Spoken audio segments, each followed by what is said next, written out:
মৃত্যুর সাথে পাঞ্জা লড়ছে প্রীতি। তার মনে হচ্ছে এখনই সে পরপারের অধিবাসী হয়ে যাবে, কিন্তু এই দুনিয়া সে ছাড়তে চায় না। তার যে অনেক স্বপ্ন এখনো অপূর্ণ রয়ে গেছে। এমন সময় ডক্টর আরিয়ান এসে বলে, আপনি কোনো চিন্তা করবেন না, আপনি এখন বিপদমুক্ত। আপনাকে উনি সময় মতো যদি নিয়ে না আসতো, আপনি হয়তো আর দুনিয়ার আলো দেখতে পেতেন না। প্রীতি আশ্চর্যান্বিত হয়ে বলল, আরে যে ছেলেটা আপনাকে কুলে করে হসপিটালে নিয়ে এসেছে, আমি তার কথা বলছি। প্রীতির তো কিছুই মাথায় ঢুকছে না, তবে তার এইটুকু খেয়াল আছে কেউ একজন তাকে কোলে করে হসপিটালে নিয়ে এসেছে। সে গাড়ি ড্রাইভ করার সময় কন্ট্রোল হারিয়ে ফেলে, ফলে সে গাড়ি নিয়ে গাছের সাথে গিয়ে ধাক্কা খায়। আচ্ছা, আপনি বেডে শুয়ে রেস্ট নেন, আমি আসছি। ডক্টর আরিয়ান এটা বলে ক্যাবিন থেকে বের হয়ে যায়। প্রীতির তো কিছুই ভালো লাগছে না, এখন সে বাসায় যাবে কি করে। এমন সময় আকাশ কেবিনের দরজা খুলে ভিতরে প্রবেশ করলো। এই যে, আপনি কেমন আছেন এখন? দেখতেই তো পাচ্ছেন কেমন আছি, আবার প্রশ্ন করছেন কেন? আরে বাবা, আপনি রেগে যাচ্ছেন কেন? এমনি জিজ্ঞেস করবেন কেন? আর আপনি আমার কেবিনে কোন সাহসে প্রবেশ করেছেন? আরে ডক্টর বলল আপনি এখন বিপদমুক্ত, তাই আপনাকে দেখতে আসলাম। আর আমি সেই ছেলে যে আপনাকে হসপিটালে নিয়ে এসেছি। ও, ডক্টর তাহলে এত সময় আপনার কথাই বলছিল। আচ্ছা শোনেন, থ্যাংক ইউ আমাকে সঠিক সময়ে হসপিটালে নিয়ে আসার জন্য। আর শোনেন, আমার খুব ক্ষুধা পেয়েছে, কিছু খাবো আমি, আমাকে কিছু খেতে দিন। আচ্ছা ওয়েট, আমি এখনই ক্যান্টিন থেকে খাবার নিয়ে আসছি। অন্যদিকে প্রীতির বাবা মা তো টেনশনে শেষ। ওনাদের মেয়ে কোথায় গেল? সেই সকালে বের হয়েছে, এখনো বাড়ি ফিরছে না। প্রীতির আম্মু তো কেঁদে কেঁদে চোখ লাল বানিয়ে ফেলছে, বারবার বলছেন, এই প্রীতির আব্বু, আমার মেয়ে কোথায়? সে এখন আসছে না কেন? প্রীতির আব্বুও চুপ করে আছে, ওনার মাথায় যেন কিছুই ঢুকছে না। মেয়েটা তো এত সময় কখনো বাইরে থাকে না, কিন্তু আজ কি হয়েছে যে এখনো বাড়ি ফিরছে না? দুপুর পেরিয়ে বিকাল হতে চললো। না, এভাবে আর বসে থাকলে চলবে না। তিনি লোক লাগিয়ে দেয় প্রীতিকে খোঁজার জন্য। অন্যদিকে আকাশ, কি নাস্তা নিয়ে যাব ওনার জন্য? মাথায় কিছু কাজ করছে না, পকেটেও টাকা নাই, আছে মাত্র 30 টাকা। এটা দিয়ে কি হবে? নিজেও তো না খেয়ে আছি। দূর, আমার যা হবে হোক, ওনার জন্য এই টাকা দিয়ে কিছু কিনে নিয়ে যাই। এই যে দোকানদার মামা। হ্যাঁ মামা, বলেন। ছোট একটা পাউরুটির প্যাকেট আর 2টা কলা দিন। দোকানদার আকাশের কথা মতো 1 প্যাকেট পাউরুটি আর 2টা কলা মিলিয়ে একটা প্যাকেট করে দেয়। সে নাস্তাগুলো নিয়ে আবার হসপিটালে কেবিনের ভিতরে চলে আসে। নাস্তার প্যাকেটটা প্রীতির দিকে এগিয়ে দিয়ে বললাম, এই যে নিন, এগুলো খেয়ে নিন। নাস্তার প্যাকেটটা খুলে তো প্রীতির মেজাজ খারাপ হয়ে যায়। রাগী স্বরে জিজ্ঞেস করে, এই যে এগুলো কি? কেন? পাউরুটি আর কলা। এই ছোট লোক, এগুলো কোনো খাবার? হ্যাঁ, তুই আমার জন্য এগুলো কি নিয়ে এসেছিস? এসব পাউরুটি আর কলা তো আমার বাসার পোষা কুকুরগুলোকেও খেতে দেয় না, আর তুই আমার জন্য এইসব নিয়ে এসেছিস? কথাটা বলে খাবারের প্যাকেটটা আকাশের মুখের উপর ছুঁড়ে মারে প্রীতি। তারপর আবার বলে, যা গিয়ে আমার জন্য ভালো কিছু নিয়ে আয়। আমার কাছে কোনো টাকা নেই। এই ছোট লোক, টাকা নাই কেন? না, ইচ্ছে করে খরচ করিস না। শোন, তোর টাকা আমি দিয়ে দিব, যা গিয়ে আমার জন্য ভালো কিছু নিয়ে আয়। সত্যি আমার কাছে কোনো টাকা নেই। এই কুকুরের বাচ্চা, তোর কত বড় সাহস, তুই আমার মুখের উপরে কথা বলিস? আমি এত কিছু শুনতে চাই না। তুই এখন আমার জন্য খাবার নিয়ে আসবি, সেটা যেখান থেকেই হোক। আমি জানি না, আমার খিদা পেয়েছে, আমি খাবার খাবো। যা এখন আমার চোখের সামনে থেকে। আকাশ কি করবে? কিছুই তো মাথায় কাজ করছে না। আসলে উপকার করতে, কিন্তু এখানে এসে সে উল্টো ফেসে গেছে। অপমানিত হতে হচ্ছে তাকে। তার কাছে আর 1 টাকা অবশিষ্ট বাকি নেই। কি করবে সে? পরে হঠাৎ মাথায় কাজ করছে, তার তো একটা ফোন আছে। সে কেবিন থেকে বের হয়ে ডাক্তারের কাছে যায়। ডাক্তারকে বলে, ডক্টর সাহেব, আমার একটা ফোন আছে, সেটা আপনি রেখে দিন, আর আমায় কিছু টাকা দিন। আমার রোগীর খিদে পেয়েছে, ওনার জন্য খাবার নিয়ে যেতে হবে। পরে আপনাকে টাকা দিয়ে আমি আমার ফোনটা নিয়ে নেব। আল্লাহ, প্লিজ এভাবে বলবেন না। আপনার ফোন আপনার কাছে রেখে দিন, আর এই যে নিন টাকা। 1000 টাকার নোট ধরিয়ে দিয়ে, এটা দিয়ে ওনাকে ভালো কিছু কিনে খাওয়ান। আকাশের শরম লাগছে ডক্টরের কাছ থেকে টাকা নিতে, কিন্তু কি করবে সে? সেও তো নিরুপায়। প্রীতি বলছি, ভালো কিছু খাবার নিয়ে যেতে হবে, না হলে আবার কথা শোনাবে তাকে। সে লজ্জা শরমে মাথা খেয়ে ডাক্তারের কাছ থেকে টাকা নিয়ে প্রীতির জন্য ভালো কিছু খাবার নিয়ে যায়। আর ভাগ্যিস ভালো সরকারি হাসপাতাল বলে বেঁচে গেছে, না হয়তো বিলের টাকাও পরিশোধ করতে হতো। এই যে নিন আপনার ভালো খাবার। এই ছোট লোক, খাবারগুলো আমাকে দিচ্ছিস কেন? আমি কি নিজ হাতে খেতে পারবো নাকি? তাহলে তুই আমাকে খাইয়ে দিবি, আমি নিজ হাতে খেতে পারি না। কি বলবো, মাথার মধ্যে কিছু যেন কাজ করছে না। কারণ যেই মেয়ে ছোট লোক বলে নিন্দা করছে সেই মেয়ে বলছে খাইয়ে দিতে। ভাইরে, আজীব ক্যারেক্টার মেয়েদের, কখন কোন ভূত চাপে মাথার মধ্যে কিছুই বুঝে আসে না। ছোট লোক বলে আবার তার হাতে খেতেও চায়। বাদ দেয় সেসব কথা, হাতটা ধুয়ে প্রীতিকে খাইয়ে দিচ্ছি। প্রীতি একদম ছোট বাচ্চার মতো করে হেলে দুলে খাবার খাচ্ছে, আর ঠিক মতো খেতেও পারছে না, মুখের আশেপাশে ভরিয়ে ফেলেছে। ওর এই অবস্থা দেখে হাসবো না কাঁদবো বুঝতে পারছি না। আল্লাহ, একদম বাচ্চা মেয়ের মতো মন মানসিকতা ওনার মধ্যে। এই যে আমি আর খাবো না, আমার পেট ভরে গেছে। আচ্ছা ঠিক আছে, প্রীতিকে খাইয়ে দিয়ে অবশিষ্ট কিছু খাবার বেঁচে গিয়েছে, সেগুলো নিজে খেয়ে নিলাম। কি করব, সেই সকাল থেকে তো নিজেও না খেয়ে আছি। পেটে আর বাধা মানছিল না, তাই প্রীতির ঝুটা খাবারগুলোই নিজে খেয়ে নিলাম। এই যে আমি ঘুমাবো। হ্যাঁ ঘুমান, আপনাকে বারণ করেছে কে? আমি একা ঘুমাতে পারি না, আমার একা ঘুমাতে ভয় করে। আপনি আমার সাথে ঘুমাবেন? আল্লাহ, পাগল হয়ে যাব। খানিকক্ষণ পরপর মুখের বলি বদলাই, কিছুক্ষণ আপনি বলছে, আবার কিছুক্ষণ তুই। না, আমি এখন ঘুমাবো না, আপনি ঘুমান। আল্লাহ, আপনি এত রেগে যাচ্ছেন কেন? আচ্ছা ঘুমাচ্ছি, আপনি একটু ওয়েট করুন, আমি ফ্রেশ হয়ে এখনই আসছি। আচ্ছা যা, কিন্তু তাড়াতাড়ি আসবি, আমার একা থাকতে ভয় করে। আচ্ছা ঠিক আছে। তারপর ফ্রেশ হতে চলে গেলাম। ওয়াশরুমে গিয়ে ভাবছি এ কার পাল্লায় পড়লাম আমি। তবে একটা জিনিস ফিল করেছি, ওনাকে দেখলে মনের মধ্যে কেমন যেন একটা অনুভূতি কাজ করে। মনে হয় ওনার রূপের ঝলক আমার কলিজাকে পুরো ছিন্ন বিচ্ছিন্ন করে ফেলছে, এক দেখাতেই মনের মধ্যে জায়গা করে ফেলেছে। কিন্তু আফসোস, আমার মনের কথাগুলো মনেই থেকে যাবে। এসব ভাবতে ভাবতে ফ্রেশ হয়ে নিলাম। তারপর ক্যাবিনে গিয়ে দেখি প্রীতি অপেক্ষায় বসে আছে। আমি যাওয়ার সাথে সাথে তাকে টান দিয়ে ওরা একদম কাছে নিয়ে গেল। আমি তো অবাক, কি করছে কি প্রীতি? পাগল টাগল হয়ে গেল নাকি আবার? এমনিতে তো ঝাটকা খেলাম, এরপর প্রীতি যা করলো তাতে তো আরো বড় শখ খেলাম। প্রীতি একদম ঝাপটে ধরে আমার বুকে মুখ গুজে দিয়ে শুয়ে পড়েছে। কি বলবে ভেবে পাচ্ছে না, চোখগুলো জাস্ট বড় বড় হয়ে আছে, কিন্তু অবশ্য ভালো লাগছে। প্রীতির কর্মকাণ্ড দেখে মনে বেফাস একটা স্বপ্ন জেগে বসেছে। ইস, উনি যদি আমার স্বপ্নের রানী হতো, উনি যদি আমার জীবন সঙ্গী হতো, তাহলে এভাবেই সারা জীবন নিজের বুকের সাথে জড়িয়ে ধরে থাকতে পারতাম। আনমনে বলছি কথাগুলো। তারপর প্রীতিকে উদ্দেশ্য করে বললাম, আচ্ছা আপনাকে একটা কথা বলি। হ্যাঁ বলেন। আমিও কি আপনাকে জড়িয়ে ধরবো? প্রীতিকে কে বোঝাবে যে আকাশের মাথায় অলরেডি শয়তান চেপে আছে, জেগে জেগে ওকে বোবান্ন স্বপ্ন দেখছে। তারপর প্রীতিকে জড়িয়ে ধরে আকাশ।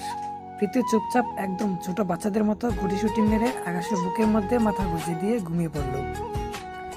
অন্যদিকে প্রীতির বাবা মা তো পাগল পাগল হয়ে গেছে। রাত হয়ে গেছে, এখনো মেয়ে বাড়ি ফিরছে না। আবার খোঁজ নেওয়ার জন্য লোকও লাগিয়েছে, তাদেরও কোনো ফোন আসছে না। ভোরে আকাশে ঘুম ভেঙে যায়। সে ঘুম থেকে উঠে তো অবাক, মেয়েটা বিছানায় নেই। তার উপরে ফ্লোরটা পুরো রক্তে লাল হয়ে আছে। আকাশ মাথা চুলকাতে চুলকাতে বলল, মাথায় তো কিছুই কাজ করছে না, ফ্লোরে রক্ত কেন? তার উপরে মেয়েটা কোথায় গেল? বেড থেকে নেমে যেই না ফ্লোরে পা ফেললো, এমন সময় কারো হাতের উপরে পাড়া পড়লো। থতমত খেয়ে গেলাম, নিজেকে নিজে প্রশ্ন করলাম, কার হাতের উপরে পাড়া দিয়েছি আমি? নজরটা নিচে ঘোরাতেই দেখলাম প্রীতি ফ্লোরের উপরে পড়ে আছে, শরীরটা বেডের ভিতরে সাইডে, আর হাতটা বাহিরে বেরিয়ে আছে। মাথায় যেখানে আঘাত পেয়েছিল প্রীতির সেখানের থেকে রক্ত বের হচ্ছে, আর সেই রক্তই পুরো ফ্লোর গড়িয়েছে। আল্লাহ, এখন কি করব আমি? মেয়েটা কখন বেড থেকে পড়ে গেল? সে তো আমায় জড়িয়ে ধরে ঘুমিয়েছে। এই যে শুনছেন, কোনো সারা শব্দ নেই, তাই আবার ডাক দিলাম, কিন্তু তাও সাড়া পেলাম না। এবার আমি শিওর যে মেয়েটা জ্ঞান হারিয়ে ফেলেছে। মেয়েটাকে বেডের উপরে শুইয়ে দিয়ে আমি দৌড়ে ডক্টর আরিয়ানের কেবিনে চলে যাই। ডক্টর আমার পেশেন্টের কি জানি হয়েছে, রাতে কেবিনের বেডে ঘুমিয়েছিল, কিন্তু সকালে ঘুম থেকে উঠে দেখি ফ্লোরের উপরে পড়ে আছে, আর মাথার ক্ষত জায়গাটা থেকে রক্ত বের হয়ে পুরো ফ্লোর লাল হয়ে গিয়েছে। প্লিজ একটু আসুন। আচ্ছা চলুন চলুন, কি বলছেন, কিভাবে হলো এমনটা? এমনিতে মাথায় আঘাত পেয়েছে, তার উপরে যদি আবার প্রেশার পড়ে সেটার উপরে, তাহলে রোগীর বড় ধরনের ক্ষতি হয়ে যাবে। ডক্টর প্লিজ এভাবে বলবেন না, আপনি একটু দেখুন, ডক্টর আরিয়ান কেবিনে গিয়ে মেয়েটার কি হয়েছে সেটা দেখছে। আকাশ সাথেই দাঁড়িয়ে আছে, টেনশনে তার মাথা কাজ করছে না। তারপর ডাক্তার আরিয়ান বলল, দেখেন, যেটা ভয় পেয়েছিলাম সেটাই হয়েছে। উনি মাথায় আবার আঘাত পেয়েছে, তার উপরে ক্ষতটা থেকে প্রচুর ব্লিডিং হয়েছে। এখন ওনার রক্তের প্রয়োজন, না হলে রোগী রক্ত শূন্যতায় মারাও যেতে পারে। ডাক্তার আরিয়ানের কথা শুনে থ হয়ে গেল আকাশ। ডাক্তার আবার বলল, আমি রক্তের গ্রুপ চেক করে আপনাকে জানাচ্ছি, আপনি রক্তের ব্যবস্থা করুন। কথাটা বলে ডক্টর আরিয়ান কেবিন থেকে বের হয়ে যায়, আর আমি সেখানে থ হয়ে দাঁড়িয়ে থাকি। একটু পর একজন নার্স এসে ব্লাড স্যাম্পল বলে যায়, এ পজিটিভ রক্ত লাগবে, 3 ব্যাগ রক্ত লাগবে। এত রক্ত কোথা থেকে ম্যানেজ করব আমি? তখনই আমার মাথায় আসে আমার রক্তের গ্রুপ ও সেম। সিদ্ধান্ত নেই যে রক্ত দেব। যেই ভাবা সেই কাজ। ডক্টরের কাছে গিয়ে বললাম, আমার রক্তের গ্রুপ সেম, আমি রক্ত দিব। আপনি দিবেন বুঝলাম না, কিন্তু 3 ব্যাগ রক্ত আপনি একা কিভাবে দিবেন? আরেকজন দরকার পড়বে। প্লিজ ডক্টর, সমস্যা নেই, আমি একাই দিব 3 ব্যাগ রক্ত। আপনি কি সিরিয়াস? হ্যাঁ ডক্টর, আমি সিরিয়াস। আমার যা হবে সেটা পরে দেখা যাবে। 3 ব্যাগ না, শুধু আপনার যত রক্তের দরকার হয় আমার শরীর থেকে নিন। ওকে, আপনি আমার সাথে আসুন। 3 ব্যাগ রক্ত একাই দিল আকাশ। মাথাটা জিমজিম করছে তার। ডক্টর আরিয়ান তাকে বলছে কিছু সময় একটা জায়গায় বসে রেস্ট করতে, কিন্তু তার মন অস্থির হয়ে আছে। প্রীতি কখন জ্ঞান ফিরবে? অচেনা একটা মানুষ, তার মনটা প্রীতিকে নিয়ে বারবার মাখামাখি করছে, তাই স্থির থাকতে পারল না। তাই কেবিনে ডক্টর আরিয়ানের সাথে চলে গেল সে নিজেই। ডক্টর আরিয়ান মেয়েটাকে চেক আপ করছে। তিনি বললেন, আচ্ছা শুনুন, একদম টেনশন করবেন না, ইনশাআল্লাহ সুস্থ হয়ে যাবে। আমি ঘুমের ইনজেকশন দিয়ে দিয়েছি, ঘন্টা 5 মধ্যে জ্ঞান ফিরে আসবে। ডক্টর আরিয়ানের কথা শোনার আর সময় পায়নি আকাশ। তার আগেই মাথা ঘুরে দপাস করে ফ্লোরে পড়ে গেল। একে তো রক্ত দিয়েছে, তার উপরে দৌড়াদৌড়ি করেছে। ও শিট, ওনাকে বলেছিলাম একটা জায়গায় বসে কিছুটা সময় রেস্ট করতে, কিন্তু উনি তা করেননি। 3 ব্যাগ রক্ত দেওয়া একজন ব্যক্তি, সেটা কি যেমন তেমন কথা নাকি?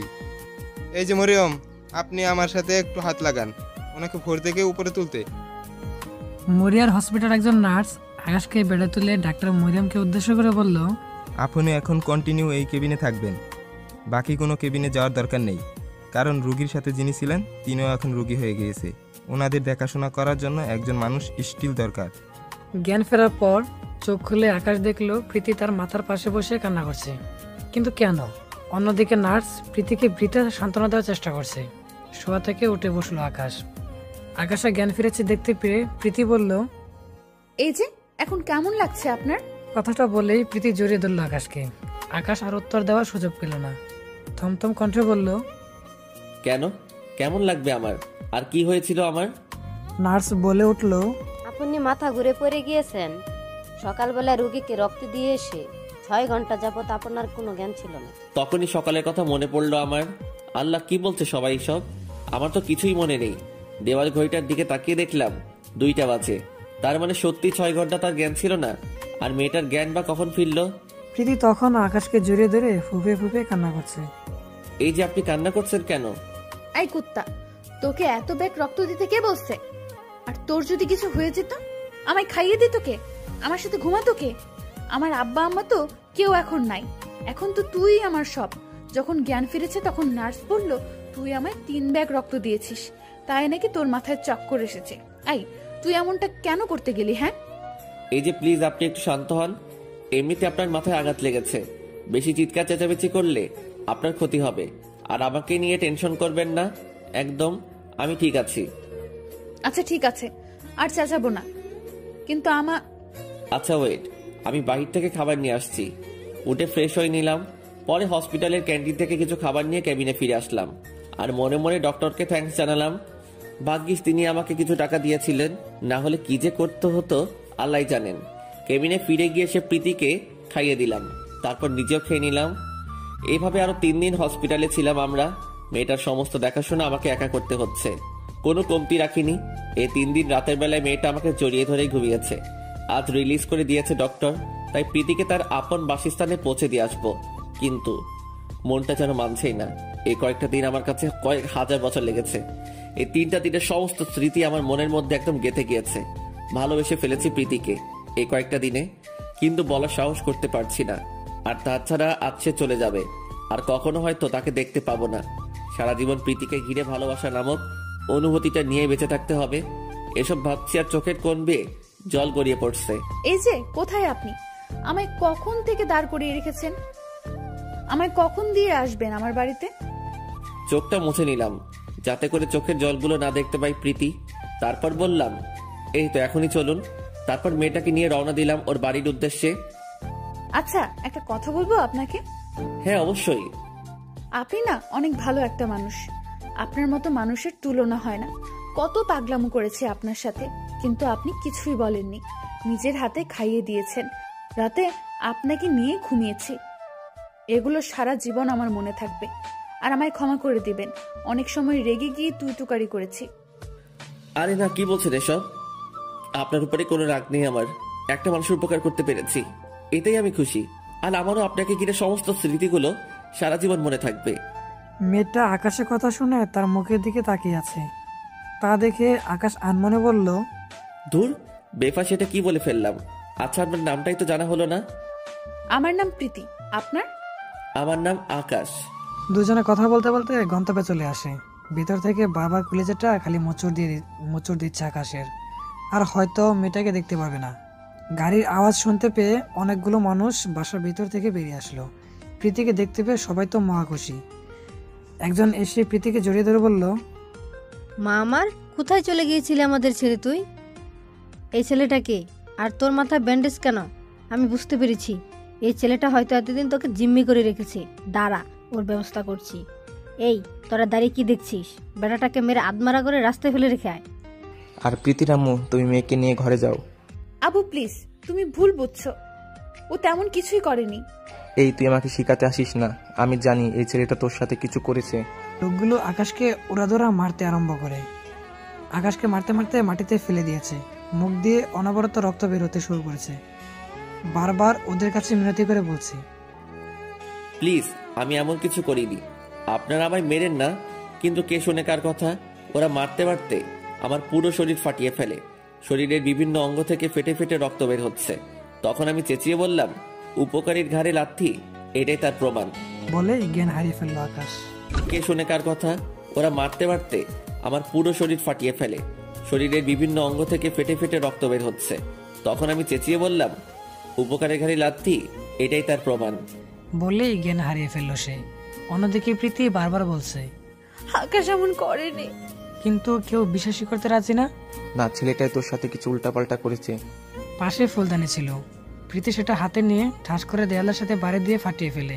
আর দাঁড়ালো দেখে এক টুকরা সেখান থেকে উঠিয়ে নিয়ে হাতের উপরে চেপে ধরে বলে, বাবা, তোমরা আমার কথা শুনবে নাকি আমি হাতের উপরে চালিয়ে দিব? সবাই তো অবাক প্রীতির কাণ্ড দেখে। মারে, প্লিজ এমনটা করিস না, ওটা ফেলে দে।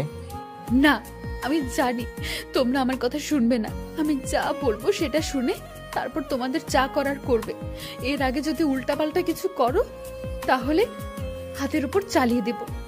ছেলেটার কোনো দোষ নেই, তোমরা শুধু শুধুই তাকে মারলে। সে আমার প্রাণ বাঁচিয়েছে, না হয় আজ তোমাদের মেয়েকে জীবিত দেখতে পেতে না চোখের সামনে। কি বলছিস? ছেলেটা তো জান বাঁচিয়েছে মানে? প্রীতি সমস্ত কিছু সবাইকে খুলে বলে। প্রীতির কথা শুনে সবার মুখে হাত উঠে যায়। সবার মনে একটা কথাই চলতে থাকে, হে আল্লাহ, কি করলাম আমরা যে আমাদের মেয়ের প্রাণ বাঁচিয়েছে, তার প্রাণ নিতেই আমরা উঠে পড়ে লেগেছি। এই, তোরা কে কোথায় আসিস রে? তাড়াতাড়ি ছেলেটাকে নিয়ে আয়। প্রীতির বাবার সর্বক্ষণ যারা বডিগার্ড থাকে তারা বলল, স্যার, ওকে তো মেরে আধমরা করে রাস্তায় ফেলে রেখে দিয়ে আসছি। প্রীতির তো মাথার উপরে আকাশ ভেঙে পড়ছে এমন অবস্থা। সে দৌড়ে ঘর থেকে বের হয়ে যায়। ঘরের এরিয়া পার হয়ে দেখে আকাশ রাস্তার মধ্যে পড়ে আছে। প্রীতির পিছনে পিছনে ওর বাবাও ঘর থেকে বেরিয়ে আসে। বাবা, তোমরা কি করলে এটা? তোমাকে বাবা বলতেই আমার ঘৃণা হচ্ছে। যে আমার প্রাণ বাঁচালো, তোমরা তার পেছনেই পড়ে গেলে। মারে, আমায় ক্ষমা করে দিয়ে। এই, তোরা তাড়াতাড়ি ওকে হাসপাতালে নিয়ে যা, আমরা অন্য গাড়ি করে আসছি। তোমরা যাও অন্য গাড়ি করে, আমি আকাশের সাথেই যাব। করিম আঙ্কেল, আপনি প্লিজ তাড়াতাড়ি আকাশকে হসপিটালে নিয়ে যাওয়ার ব্যবস্থা করুন। মামুনি, তুমি একদম চিন্তা করো না, আমি এখনই গাড়ি বের করছি। তারপর আকাশকে ধরাধরি করে হসপিটালে নিয়ে যাওয়া হয়। আকাশের মাথা ফেটে রক্ত পড়ছিল। এটা দেখে প্রীতি সে কি কান্না, পুরো পথে সে কান্না করেছে। হসপিটালে পৌঁছানো অবধি আকাশের মাথাটা প্রীতির কোলের উপরে নিয়েই রেখেছিল। 1 মিনিটের জন্য কোল থেকে মাথাটা মাটিতে রাখেনি। প্রীতির ভিতরটা মোচড় দিয়ে ব্যথা করছে। তার মনে হচ্ছে আকাশ তার খুব কাছের মানুষ। তার কিছু হয়ে গেলে প্রীতিও বাঁচবে না। খুব কষ্ট হচ্ছে তার। 2 দিন পর আকাশে জ্ঞান ফিরে আসে। জ্ঞান ফেরার পর সে অনুভব করে তার মাথায় প্রচণ্ড রকমের ব্যথা করছে। সে বিছানা থেকে ওঠার চেষ্টা করছে, কিন্তু উঠতে পারছে না। সারা শরীর ব্যথা করছে। ব্যথাটা যেন তার পুরো শরীরকে কাবু করে নিয়েছে। তাও জোর খাটিয়ে ওঠার চেষ্টা করে, কিন্তু সে শরীরের ভার সামলাতে না পেরে বেড থেকে পড়ে যায়। তবে তাজ্জব করা বিষয় হচ্ছে সে মাটিতে পড়েনি। কেউ একজন তাকে মাটিতে পড়ার আগে ধরে ফেলেছে। সে গাড় ঘুরে দেখে প্রীতি তো চোখ লাল করে আছে আকাশের দিকে। মনে হচ্ছে এখনই চোখ দিয়ে গিলে খেয়ে ফেলবে। আরে আজিব তো, কি করলাম আমি? আমার দিকে এভাবে চেয়ে আছেন কেন? এই যে সমস্যা কি আপনার? হ্যাঁ, কোথায় কি সমস্যা? বিছানা থেকে একা একা উঠতে কে বলছে? পাশে যে আমি বসেছিলাম, আমাকে বললেই তো হতো। এখন নিজে নিজে উঠতে গিয়ে যদি আবার কোনো ক্ষতি হয়ে যেত, তাহলে তো আমাকেই কষ্ট পেতে হতো, তাই না? মেয়েটা বলতে বলতে কান্না করে দিয়েছে। তা দেখে আকাশ বলল, আরে আরে, আপনি কান্না করছেন কেন? আর আপনার কেন কষ্ট পেতে হবে? সেটা আপনার না জানলেও চলবে। আপনার মাথা মোটা, তাই আপনি বুঝবেন না। আর নেক্সট টাইম আমাকে বলবেন, না হয় কিন্তু খবর আছে। সরি, আমার ভুল হয়েছে। আপনাকে বলার দরকার ছিল, কিন্তু বিশ্বাস করুন, আপনি পাশে ছিলেন সেটা জানলে আপনাকেই বলতাম। হয়েছে, থাক। এখন কি জন্য উঠতে চেয়েছেন? জ্ঞান ফেরার পর নিজেকে রুমের মধ্যে আবিষ্কার করলাম। তাছাড়া এখানে কিভাবে আসলাম সেটাই মাথায় কাজ করতেছিল না। কিন্তু আপনাকে দেখে আমার সব মনে পড়ে গেছে। আপনার হিটলার বাপ আমাকে মেরে হসপিটালে পাঠিয়ে দিয়েছে। এমন সময় প্রীতির আব্বু কেবিনের দরজা খুলে ভিতরে আসে। সাথে প্রীতির আম্মুও আসে। বাবা, আমাকে মাফ করে দাও। বিশ্বাস করো, আমরা জানতাম না যে তুমি আমার মেয়ের প্রাণ বাঁচিয়েছো। না জেনে তোমার সাথে এমনটা করেছি। আসলে মেয়েটা 4-5 দিন বাড়ি ছিল না, তাই মাথায় কিছু কাজ করছিল না। আরে আঙ্কেল, বাদ দিন, আমি কিছুই মনে করিনি। আর তাছাড়া আপনার ব্যাপারটাও আমি বুঝেছি। থাক, সমস্যা নেই। বাবা, তোমার মতো মানুষ হয় না। কিন্তু আচ্ছা বাবা, তোমার বাড়িতে কে কে আছেন? মাথাটা নিচে নামিয়ে ফেলে আকাশের নীরবতার কারণ কি সেটা কারোরই মাথায় কাজ করছে না। বেশ কিছুক্ষণ পর আকাশ মাথা উঠিয়ে বলে, আসলে আমার কেউ নাই, আমি একাই। 3-4 বছর আগে সবাই আমার জীবন থেকে হারিয়ে গেছে। কি বলছো বাবা এসব? তাহলে তুমি থাকো কোথায়? থাকার জন্য বিশেষ কোনো জায়গা নেই, কিন্তু আমার কলেজের পাশে একটা বন্ধুর বাসা আছে, ওটাতেই আপাতত থাকছি। এই মাস পর সে বাসা ছেড়ে দিবে, তখন কোথায় থাকবো জানি না। বাবা, কিছু মনে না করলে তুমি আমার বাসায় থাকতে পারো। না আঙ্কেল, তার কোনো দরকার নেই। প্লিজ, তুমি আমার বাসায় থাকলে আমি খুব খুশি হব। তোমার উপর যা যা অন্যায় করেছি অন্ততপক্ষে কিছুটা হলেও মাপ পাবো। প্লিজ বাবা, তুমি না করিও না। আচ্ছা আঙ্কেল, এত করে যখন বলছেন তাহলে আমি থাকবো। প্রীতি তো খুশিতে আত্মহারা যে আকাশ ওর বাসায় থাকবে এখন থেকে। কিন্তু একটা জিনিস মাথায় কাজ করছে না ওর, লোকটার প্রতি তার এত দুর্বলতা কেন? ওকে তো সে ভালোবাসে না, কিন্তু তারপরও কি যেন তো মায়া কাজ করে ওর আকাশের প্রতি। কোনোভাবেই হিসাব মিলাতে পারছে না প্রীতি। পরের দিন আকাশকে হসপিটাল থেকে রিলিজ করে বাসায় নিয়ে যাওয়া হয়। বাড়িটা একদম রাজপ্রাসাদের মতো। এত বড় বাড়ি আকাশের জন্য দেখেই মন জুড়িয়ে যায়। সবার ভালোবাসা এবং টেক কেয়ারে আকাশ একদম সুস্থ হয়ে যায়। বাসার মানুষগুলো একদম অমায়িক, সবাই আকাশকে আপন করে নিয়েছে। সে তাদের পরিবারই একজন সদস্য হয়ে যায়। আকাশের জন্য আলাদা একটা রুম ছেড়ে দেওয়া হয়, সেখানেই থাকে সে। কিন্তু সবকিছুর ভিড়ে প্রীতির বাবার মাথায় অন্য কিছু কাজ করছিল। আকাশের চলাফেরা আর কার্যকলাপ দেখে তিনি আকাশের উপর ফিদা হয়ে যায়। তিনি এমন একজন মানুষই তার মেয়ের জন্য খুঁজেছিলেন। মনে হয় তিনি পেয়ে গেছেন। আকাশ নিজের রুমের মধ্যে শুয়ে আছে আর মনে মনে ভাবছে, আল্লাহ, আমার অতীত যদি আবার সামনে চলে আসে। তার মনে একটাই ভয়, সে কে সেটা যদি মানুষ জেনে যায় তাহলে প্রীতির বাবাও হয়তো তাদের বাসা থেকে বের করে দেবে। সেই ভয়ঙ্কর অতীতের কারণে সে তার মা বাবা এবং ছোট বোনকে হারিয়েছে। এখনও হাতের দিকে তাকালে মনে হয় হাত দুটো রক্তে লাল হয়ে আছে। এখনও তার চোখে ভেসে ওঠে আপন মানুষের মৃত লাশের ছবি। তবে সে সবকিছু বেড়ে বেঁচে থাকার উৎস পেয়ে গেছে। সেই উৎসরা হলো প্রীতি। প্রীতিকে দেখলেই তার দুনিয়াদারি যেন থেমে যায়, ভুলে যায় সে তার পিছনে ফেলে আসা অতীত। এমন সময় ভাবনার ছেদ কাটিয়ে প্রীতির বাবা রুমে আসেন। আকাশ, তোর সাথে কিছু কথা ছিল। হ্যাঁ আঙ্কেল, বলেন। বাবা, তুমি কিছু মনে করো না প্লিজ। আমি চাচ্ছিলাম যে প্রীতির সাথে তোমার বিয়ে দিতে। তোমার আচরণে আমি মুগ্ধ। আঙ্কেল কি বলছেন? আমার নিজেরই ঠিক ঠিকানা নাই, অন্যের বাড়িতে আশ্রয় আছি, তার উপরে বিয়ে, তাও আবার আপনার মেয়ের সাথে।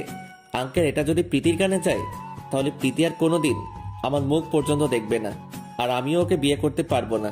আর তাছাড়া আমি বিয়ে করলেও ওকে খাওয়াবো কি? বাবা প্লিজ এভাবে না করো না। আমার মেয়েটাকে আমি কার হাতে তুলে দেবো বলো? ভরসাযোগ্য একটা ছেলেও চোখের সামনে দেখছি না তুমি ছাড়া। তোমার কাছে মিনতি করছি, তুমি প্রীতিকে বিয়ে করে নাও, আর তোমাকে ওকে খাওয়ানোর চিন্তা করতে হবে না। আঙ্কেল প্লিজ এভাবে বলবেন না। আচ্ছা আমি প্রীতিকে বিয়ে করব, কিন্তু প্রীতি যদি অমত করে? বাবা, সেটা তুমি আমার উপর ছেড়ে দাও, আর তুমি বিয়ের জন্য তৈরি হও। তারপর তিনি চলে যায় রুম থেকে। প্রীতির আব্বুর সমস্ত কথা যেন মাথার উপর দিয়ে গেল। তবে ভীষণ খুশি লাগছে যে প্রীতি আমার হবে, কিন্তু ঝামেলা একটাই, প্রীতি যদি আমাকে ভুল বুঝে। দূর, এত কিছু ভাবছি কেন? আমি তো নিজ থেকে বলিনি, ওর বাবাই আমাকে অফার করেছে। অনেক রাত হয়েছে, এসব ভাবতে ভাবতেই ঘুমিয়ে গেলাম। সকালবেলা ঘুম থেকে উঠে নিচে গিয়ে দেখি ডেকোরেশনের লোক ফুল দিয়ে পুরো বাড়িটা সাজাচ্ছে। কিছুই তো মাথায় ঢুকছে না, বাড়িতে কি কোনো অনুষ্ঠান হবে নাকি? এমন সময় প্রীতির আব্বু এসে বলে, বাবা তুমি নিজের মতো প্রিপারেশন নাও, পরশু প্রীতির সাথে তোমার বিয়ে ফিক্সড করছি। ওনার কথা শুনে জাস্ট চোখ দুইটা কপালে উঠে গেল। আল্লাহ কি বলছে এইসব? কাল বাদে পরশু বিয়ে, আর তাছাড়া প্রীতি এত সহজে মেনে গেল? ভাবনার অবসান ঘটিয়ে প্রীতির বাবা বলতে শুরু করে, এই ছেলে, আমি বলছিলাম না যে প্রীতির ব্যাপারটা আমার উপর ছেড়ে দাও? দেখলে সে রাজি হয়ে গেছে। মনে মনে বললাম, যাক ভালো হয়েছে, এবার ভালোবাসার মানুষটা নিজের হবে। এসব ভেবে মুচকি মুচকি হেসে বললাম, আচ্ছা থাকো, অনেক কাজ করতে হবে। তারপর তিনি চলে গেলেন। আজ আকাশ প্রীতির বিয়ে, কিন্তু একটা জিনিস আকাশের মাথায় কাজ করছে না, যে প্রীতি এই 2 দিন তার সামনে একবারও আসলো না কেন? অন্য সময় তো রোজ 3 থেকে 4 বার কথা হয়, কিন্তু এই 2 দিনে প্রীতি তার সামনে একবারও আসেনি। কথা বলা তো দূরেই থাক। ভালোই ভালোই ওদের বিয়েটা হয়ে গেল। বাসর ঘরের সামনে দাঁড়িয়ে আছে আকাশ। খুব ভয় করছে তার, বাসর ঘরে ঢুকলে আল্লাহ জানে কি হবে। তবে একটা জিনিসে সে খুব খুশি, কারণ তার ভালোবাসা মানুষটিকে সে নিজের করে পেয়েছে। আর বাসর ঘরে যে বসে আছে সে তার মনের মানুষ। মনের ভয়কে জয় করে বাসর ঘরের দরজা ঠেলে ভিতরে ঢুকলো আকাশ। ভিতরে ঢুকে দেখে প্রীতি বড় একটা ঘোমটা দিয়ে বসে আছে। আওয়াজ করে সামনের দিকে এগিয়ে গেল আকাশ, কারণ মেয়েরা নাকি তার বরকে পা ধরে সালাম করে বাসর ঘরে। কিন্তু প্রীতি এমন কিছুই করলো না। যাক, আকাশও এসবে লাইক করে না, পা ধরে সালাম টালাম করা আর কি। আস্তে আস্তে খাটের উপরে গিয়ে বসলো সে। প্রীতির কোনো সারা শব্দ নেই, কেমন যেন একটা আনইজি লাগছে আকাশের। তার উপরে মেয়েটাও কথা বলছে না। নীরবতা ভেঙে নিজেই বলল, প্রীতি ঘোমটাটা সরাও। তারপর রেসপন্স নাই, তাই নিজের হাত দিয়েই ওর মুখ থেকে ঘোমটাটা সরিয়ে দিল। ঘোমটাটা সরিয়ে যা দেখলো তাতে তো ওর চোখ কপালে উঠে গেছে। প্রীতির চোখগুলো আগুনের মতো লাল বর্ণ ধারণ করে আছে। প্রীতিকে দেখে আর বুঝতে বাকি রইল না যে মেয়েটা অনেক কেঁদেছে। কিন্তু কেন, সেটা দেখে আমি বললাম, এই প্রীতি কি হয়েছে তোমার? তোমার চোখ মুখ এমন ফোলা দেখাচ্ছে কেন? নিশ্চয়ই তুমি কেঁদেছ, দেখি কি হয়েছে আমাকে বলো। প্রীতি ঠাস করে একটা থাপ্পড় বসিয়ে দেয় আকাশের গালে। আই ছোট লোকের বাচ্চা, তুই কোন সাহসে আমার গায়ে স্পর্শ করেছিস? তোকে সাহস কে দিয়েছে? আকাশ তাজ্জব হয়ে গেল প্রীতির আচরণ দেখে। কি এমন করলাম যে সে আমায় থাপ্পড় মারলো? চুপ করে আছি, মুখ দিয়ে কোনো কথা বের হচ্ছে না। প্রীতির কাছ থেকে এমনটা কখনো আশা করিনি। কি রে ছোট লোক, কথা বলছিস না কেন? গায়ে হাত দিয়েছিস কোন সাহসে? গায়ে হাত দিতে আবার সাহস লাগবে নাকি? তুমি তো আজ থেকে আমার বউ, অন্য কোনো অবলা নারী না। এই ছোট লোক, তোর তো দেখছি মুখ ফুটে গেছে। কার বউ? কিসের বউ? তোর মতো ছোট লোকের বউ হব আমি? আমাকে কি কুকুরে কামড়েছে নাকি? বাবা আমায় কসম দিয়েছে তোকে বিয়ে করতে, তাই বাবার কসমের জন্য তোকে বিয়ে করেছি। তোর মতো ছোট লোককে আমি কখনোই বর মানবো না। প্রীতি, আমি জানি না তুমি যে তোমার বাবার কসমের জন্য আমি বিয়ে করেছো, কিন্তু এটা তো সত্যি তাই না যে তোমার আমার বিয়ে হয়েছে? আমরা দুজন এখন স্বামী স্ত্রী। প্রীতি আরো দুটো থাপ্পড় লাগিয়ে দেয় আকাশের গালে। তোর সাহস তো কম না। তোকে একবার বলছি না এই বিয়ে আমি মানি না, আর তোকে বর হিসেবে মেনে নেওয়ার তো প্রশ্নই আসে না। তারপরও কিসের স্বামী স্ত্রী রে? তার উপরে আবার তুমি করে বলছিস, সাহস তো অনেক বেড়ে গেছে। প্রীতি, তুমি এমন কেন করছো? তো কেমন করব? তুই কি মনে করেছিস তোর মতো ছ্যাচটাকে আমি মেনে নেব? আর তোকে তো এখন আমার লোভী মনে হচ্ছে। বাবা বলেছে আমায় বিয়ে করতে, অমনি তুইও রাজি হয়ে গেলি লেজ গুটিয়ে বিয়ে করার জন্য। তোর মতো ছোট লোকদের আসলেই করুণা করতে নেই, না হয় আজ এই দিন দেখতে হতো না। আমার চোখের সামনে থেকে দূর হ, ছোট লোক তুই। মন খারাপ করে বাসর ঘর ছেড়ে বারান্দায় চলে এলাম। কি করব, কপালে বই নিয়ে এসেছি অপমান আর লাঞ্ছনা। মানুষের কত স্বপ্ন থাকে বাসর ঘর নিয়ে, বউয়ের সাথে গল্প করব, দুজনে দুজনে সুখ দুঃখগুলো ভাগাভাগি করে নিব। আমার তো এমন কিছু হওয়া দূরের কথা, রুমে পর্যন্ত জায়গা মিলল না। চোখ থেকে টপ টপ করে পানি ঝরে পড়ছে। পরিবেশ কত সুন্দর, চাঁদের আলো একদম মুখে এসে পড়ছে। দেখতেই বোঝা যাচ্ছে চাঁদ মামা আজ সেই খুশি, তাই সেও ইচ্ছে মতো রোশনি ছড়িয়ে বেড়াচ্ছে। চাঁদের দিকে এক নজরে তাকিয়ে আছি, তখনই মনের মধ্যে কোনো এক অজানা অনুভূতি কাজ করছিল। প্রীতি যদি আমায় মেনে নিত, তাহলে এখন দুজন মিলে জ্যোৎস্না বিলাস করতে পারতাম। ঠিক তখনই চাঁদটা মেঘের গায়ে ঢেকে গেল, আর মনে বললাম, বাহ চাঁদ মামা, তুমিও আমার থেকে মুখ ফিরিয়ে নিলে। মনটা আরো খারাপ হয়ে গেল। ঠিক সেই সময় কেউ একজন পিছন থেকে পাঞ্জাবির কলার ধরে হ্যাঁচকা টান দিল। পিছনে ফিরেই তো অবাক। এই কুত্তা, তোর কত বড় সাহস! তুই আমাকে একা একা রুমে রেখে ওখানে দাঁড়িয়ে আছিস? তুমিই তো বললে তোমার চোখের থেকে দূর হয়ে যেতে। হ্যাঁ বলেছি, কিন্তু তুই জানিস না যে আমার একা একা থাকতে ভয় লাগে।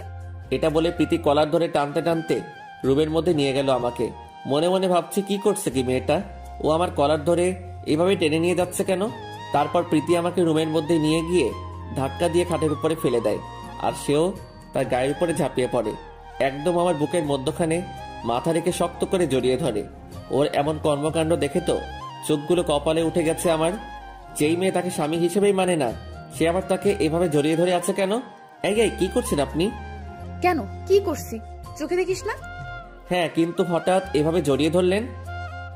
আমার অনেক ঘুম পেয়েছে, আর তুই তো জানিস যে আমার একা একা ঘুমাতে ভয় করে। তা বুঝলাম, আমার পাশে রাখলেই তো পারতেন, কিন্তু এভাবে জড়িয়ে ধরলেন। এই, তুই তো পক পক কেন করছিস রে? জড়িয়ে ধরেছি দেখি কি তোর জাত গেছে নাকি? আমার কারণে আমি তোকে জড়িয়ে ধরেছি। তুই তো ছোট লোক, আর তোর মন মানসিকতা আর কতই ভালো হবে। রাতের বেলায় এসে আমার সাথে উল্টা পাল্টা কখন কি করে বসবি তার কোনো ঠিক ঠিকানা নাই। তাই এক কাজে দুই কাজ ছেড়ে ফেললাম। তোকে সারা রাত এভাবে জড়িয়ে ধরে ঘুমাবো, তাহলে তুই আর আমার সাথে খারাপ কিছু করতে পারবি না। বিশ্বাস করেন রাসেল ভাই, প্রীতির কথা শুনে মনে হচ্ছিল এখনই মাটি ফেটে ভিতরে ঢুকে যাই। এটা কি মেয়ে নাকি অন্য কিছু আল্লাহ জানে। একদম পুরো তার ছিঁড়া। আমাকে শক্ত করে জড়িয়ে ধরেছে খালি এই জন্য আমি যাতে তার সাথে খারাপ কিছু করতে না পারি। কতটা বুদ্ধিমান হলে মানুষ এমনটা বলতে পারে। তবে সবকিছুর ভিড়ে মেয়েটার একটা জিনিস আমার খুবই পছন্দ, ওর বাচ্চামি স্বভাবগুলো।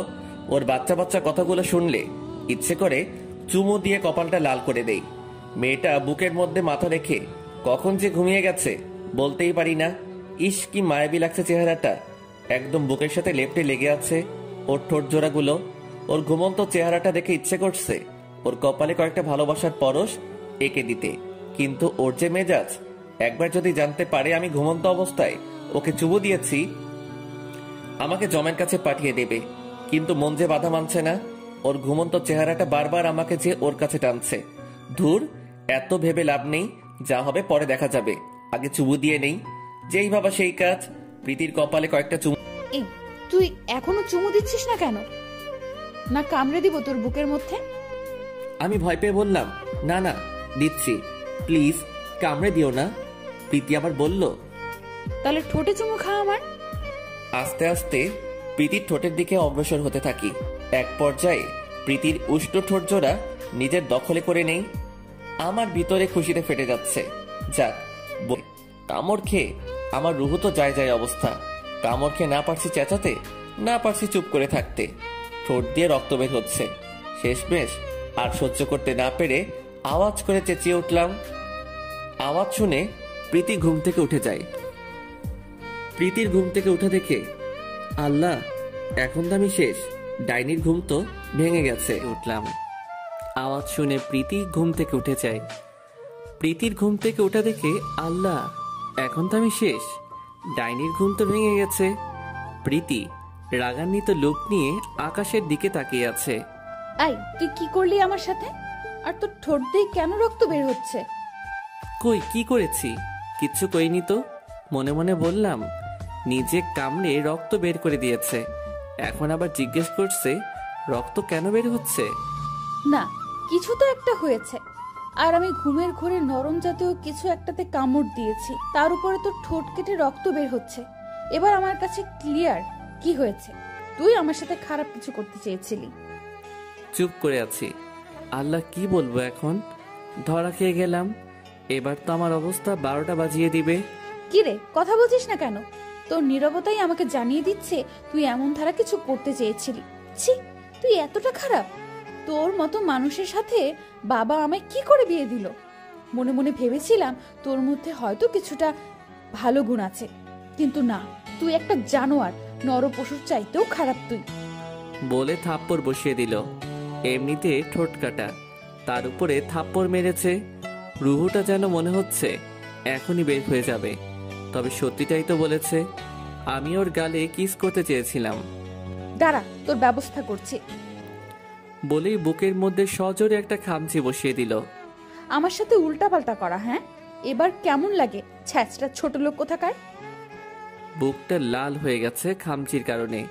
চুপ করে মাথাটা নিচের দিকে নামিয়ে রেখেছি। আর কি বলবো, দোষটা তো আমার। এরপর আর যদি কখনো এমন উল্টাপাল্টা চিন্তা মাথায় আসে, তাহলে তোর চোখ দুইটা আমি টেনে বের করে নিয়ে আসব। মনে রাখিস কথাটা। আর এখন সর, ঘুমাবো আমি। এটা বলেই আবার জড়িয়ে ধরে বুকের মধ্যে মুখ গুজে দেয়। মেয়েটার এমন কর্মকাণ্ড দেখে কি বলবো ভেবে পাচ্ছি না। এখনই কথা শোনালো, এখনই আবার বুকের মধ্যে মুখ গুজে দিয়ে ঘুমাচ্ছে। কিন্তু একটা জিনিস ভেবে মনটা খারাপ হয়ে আছে। বারবার খালি ভুল বুঝে যাচ্ছে আমাকে। তবে সে তো আমার বউ, একটু না হয় চুমু খেতে চেয়েছি, তাই বলে এভাবে বুকের মধ্যে আঁচড় বসিয়ে দিবে? থাক, বাদ দিলাম। সবটাই আমার কপালে লেখা ছিল। এসব নিয়ে ভাবছি, তখনই প্রীতি বলে উঠল, এই, তোর বুকটা তো অনেক লাল হয়ে গেছে রে। বাহ, অনেক সুন্দর কথা। নখ দিয়ে আঁচড় দিয়ে বলছে লাল হয়ে গিয়েছে। কিছুই বললাম না, চুপ করে আছি। সরি রে, তোকে খুব কষ্ট দিয়ে ফেলেছি। আসলে আমার হুঁশ ঠিক ছিল না। আমার মাথায় কখন যে কোন ভূত চেপে বসে নিজেও বলতে পারি না। এই, তোর অনেক ব্যথা করছে তাই না? আরে না, ব্যথা করছে না। এই, তুই তো অনেক মিথ্যা কথা বলিস। আমি জানি তোর অনেক ব্যথা করছে। একদম আগুনের মতো লাল হয়ে আছে জায়গাটা, আর তুই বলছিস ব্যথা করছে না। বলে আর কি হবে? কষ্ট পেলে তো আমার হচ্ছে, তোমার তো কিছু না। আমারও হচ্ছে রে। যদিও তোকে মেনে নিতে পারিনি, তবুও তোকে এইভাবে কষ্ট দেওয়া আমার উচিত হয়নি। দাঁড়া, আমি আদর করে দিচ্ছি। বলে আকাশের ক্ষত জায়গাটাতে তার উৎস ঠোঁটের জোড়া দিয়ে অনেকগুলো চুমু দিয়ে বসে। মেয়েটার কর্মকাণ্ড দেখে আমি তো অবাক। এই এই এই, আপনার মাথা কি নষ্ট হয়ে গেছে? আপনি কি করছেন? আপনার হুঁশ ঠিক আছে তো? হ্যাঁ, আমার হুঁশ ঠিক আছে। আমার তো মনে হচ্ছে না। আপনি তো আমাকে স্বামী হিসেবে মানেনি না, তাহলে চুমু খেলেন যে? এই, তুই চুপ থাক একদম। তোর এত কিছু শুনতে হবে না। তুই কে সেটা আমি ভালো করেই জানি। বিয়ে যেহেতু হয়েছে, তাহলে তুই আমার স্বামী। আর চুপচাপ থাকো প্লিজ, আমি ঘুমাবো। আচ্ছা, ঘুমান। প্রীতি আমার বুকের মধ্যে মুখটা গুজে দিয়ে বাচ্চাদের মতন করে ঘুমিয়ে আছে। কিন্তু একটা জিনিস ভাবতেই মনটা খুশিতে লাফিয়ে উঠছে, যে মেয়েটা আমাকে না মানলেও সে এই বিয়েটাকে মেনে নিয়েছে। যাক, এইটুকুতেই খুশি আমি। আমার আর কিছু চাই না। এসব ভাবতে ভাবতে কখন যে ঘুমের রাজ্যে হারিয়ে গেছি নিজেও জানি না। সকালবেলা ঘুম ভাঙে কারোর ডাকে। মিটমিট করে চোখটা খুলে দেখি প্রীতি বিছানা ছেড়ে উঠতে বলছে। প্রীতি অনেকটা সময় হয়েছে ঘুম থেকে উঠেছে। সে প্রীতিকে দেখে বড় ধরনের একটা শখ খায়। প্রীতি নীল কালার একটা শাড়ি পরেছে, সাথে ম্যাচিং করে কাচের চুড়ি, আর চুলগুলো গাড়ের এক সাইডে মেলে রেখেছে, যার থেকে চুয়ে চুয়ে পানি পড়ছে। তার মানে মেয়েটা সকাল সকাল গোসল করেছে। এটা দেখেই কোনো এক নেশা রাজ্যে হারিয়ে যায়। এক টান দিয়ে বুকের মধ্যে নিয়ে নিলাম প্রীতিকে। বুকের মধ্যে নিয়ে শক্ত করে জড়িয়ে ধরলাম নিজের বাহু ডোরে। মেয়েটা হাত পা ছোটাছুটি করছে ওকে ছেড়ে দিতে, কিন্তু না, আমি তো ছাড়বো না। আমার তো নেশা লেগে গেছে। প্রীতিকে এই অবস্থায় দেখে ওকে ঘুরিয়ে খাটের উপরে রেখে হাত দুইটা শক্ত করে চেপে ধরলাম, যেন নড়াচড়া করতে না পারে। যদিও সে মেয়ে মানুষ, শক্ত করে চেপে ধরার প্রয়োজন নেই, কারণ আমার শক্তির সাথে পেরে উঠবে না। তাও রিকশা নিলাম না। প্রীতি চোখগুলো লাল বর্ণের করে আমার দিকে চেয়ে আছে। মনে হচ্ছে এখনই চোখের মাধ্যমে গিলে খেয়ে ফেলবে। ধুর, এত কিছু দেখে লাভ নাই। আমার বউ, আমি যা ইচ্ছা তাই করব। আমার বউয়ের সাথে এতে কার কি? প্রীতির গা থেকে মাতাল করা একটা ইসমাইল নাকে ভেসে আসছে। এটার পর তো আরো পাগল হয়ে গেলাম। এবার আমায় আর আটকায় কে? প্রীতির ঠোঁটের উপরে নিজের ঠোঁট জোড়াকে বসিয়ে দিলাম। মেয়েটা গোঙাচ্ছে আর হাত পা ছোটাছুটি করছে ওকে ছেড়ে দেওয়ার জন্য, কিন্তু কে ছাড়বে? মন না ভরা পর্যন্ত তো ওকে আর ছাড়বো না। পাক্কা 10 মিনিট পর প্রীতিকে ছেড়ে দিলাম। দুজনেই হাঁপাচ্ছি, কিন্তু প্রীতি আমার থেকে বেশি হাঁপাচ্ছে। সমস্ত কিছুর ভিড়ে ভুলেই গেছি যে গতকাল প্রীতি আমার ঠোঁটের 12টা বাজিয়ে দিয়েছে। প্রীতিকে ছাড়ার সাথে সাথে সে আমার গালের মধ্যে ঠাস ঠাস করে কষে কয়েকটা থাপ্পড় বসিয়ে দিল। আই কুকুরের বাচ্চা, তোর মন আসলেই নোংরা। তুই কিভাবে আমার সাথে জোর করতে পারলি? তোর কি বিবেকে একটু বাধা দেয় নাই? প্রীতি, তোমাকে দেখে লোভ সামলাতে পারিনি। শাড়ি পরার কারণে একদম নৈশাক্ত লাগছিল তোমাকে। হ্যাঁ, তাই বলে তুই আমার সাথে জোর করে? প্লিজ আমায় ক্ষমা করে দাও। আসলে তোমায় দেখে মাথা ঠিক ছিল না, তালগোল পাকিয়ে ফেলেছি। দেখে নিস, এর ফল ভালো হবে না। বলে প্রীতি হনহন করতে করতে রুম থেকে বেরিয়ে গেল। কি করলাম আমি এটা? দোষ করে এখন অনুতপ্ত হচ্ছি, কিন্তু আমার কি দোষ? সে আমার সামনে এইভাবে আসলো কেন? দূর, এখন এত কিছু ভেবে লাভ নাই। পরে যা হবে দেখা যাবে। উঠে গিয়ে ফ্রেশ হয়ে নিলাম। প্রীতির আম্মু, শাশুড়ি আম্মা এসে বলে গেল নিচে লোকজন আসছে। দুজন যেন তাড়াতাড়ি নিচে চলে যাই। তাড়াতাড়ি দুজনে চলে আসো। আম্মু, দুজন মানে? প্রীতি তো নিচে গেছে। কই, প্রীতি তো নিচে যায় নাই। আচ্ছা, আমি যাচ্ছি, আমার নিচে কাজ আছে। ও কোথায় আছে ওকে খুঁজে নিয়ে দুজনে নিচে এসো। এটা বলে শাশুড়ি আম্মা নিচে চলে গেল, কিন্তু মাথায় তো কাজই করতেছে না। প্রীতি নিচে না গিয়ে গেল কই? তাড়াতাড়ি পাঞ্জাবিটা গায়ে লাগিয়ে ছাদে চলে গেলাম। প্রীতি নিচে নাই, তার মানে শিওর যে সে ছাদে থাকবে। ঠিক তাই হলো। ছাদে গিয়ে দেখি প্রীতি অন্য পাশে মুখ ঘুরিয়ে দাঁড়িয়ে আছে। পিছন থেকে গিয়ে ওকে ডাক দিলাম, এই প্রীতি, এখানে কি করছো? কোনো সারা শব্দ নাই। এই কি হলো, কথা বলছো না যে? হঠাৎ ফোপানির আওয়াজ কানে আসলো। এই প্রীতি, কি হয়েছে তোমার? বলে আমার দিকে ঘোরাতেই চোখটা কপালে উঠে গেল। মেয়েটা কাঁদতেছে, শুধু কাঁদতেছে না, কাঁদতে কাঁদতে চোখ মুখ লাল করে ফেলেছে। আল্লাহ, তুমি কাঁদতেছো কেন? দেখি, দাঁড়াও, আমি তোমার চোখের পানি মুছে দিচ্ছি। এই সর, তুই আমার গায়ে হাত দিবি না। প্লিজ, এমন করে না। নিচে লোকজন এসেছে। আম্মু তোমাকে আর আমাকে নিচে যেতে বলেছে। প্লিজ চলো, চোখের পানিগুলো মুছে। আমি নিচে যাব না, তুই যা। প্রীতি, আমি যা করেছি তার জন্য তুমি আমার শাস্তি দিও, সমস্যা নেই, কিন্তু প্লিজ নিচে তো চলো। সবাই অপেক্ষা করে বসে আছে। আই, আমি যাব না বললাম না তোকে? তোর কি কথা কানে যায় না? ওকে, তাহলে আমিও যাব না, এখানে দাঁড়িয়ে থাকবো তোমার সাথে। এই, তোর সমস্যা কি রে? হ্যাঁ, তুই আমার পেছনে কেন পড়ে আছিস? অনেক সমস্যা আমার। তোমার এখন নিচে যেতে হবে আমার সাথে, না হয় তোমাকে জোর করে নিয়ে যাব। তোর সাহস থাকলে আরেকবার গায়ে হাত দে তো। দেখবা, দাঁড়াও। বলে ওর হাতটা ধরতে যাব, ঠিক তখনই প্রীতি আমাকে সজোরে ধাক্কা মারে। আমি টাল সামলাতে না পেরে পিছনে রডের উপরে গিয়ে আছড়ে পড়ি। রডের মাথাটা আমার হাতের মধ্যে ঢুকে যায়। ভাগ্যিস পড়ে যাওয়ার আগে হাতটা সামনে এগিয়ে দিয়েছিলাম, না হলে বড় ধরনের ক্ষতি হয়ে যেত।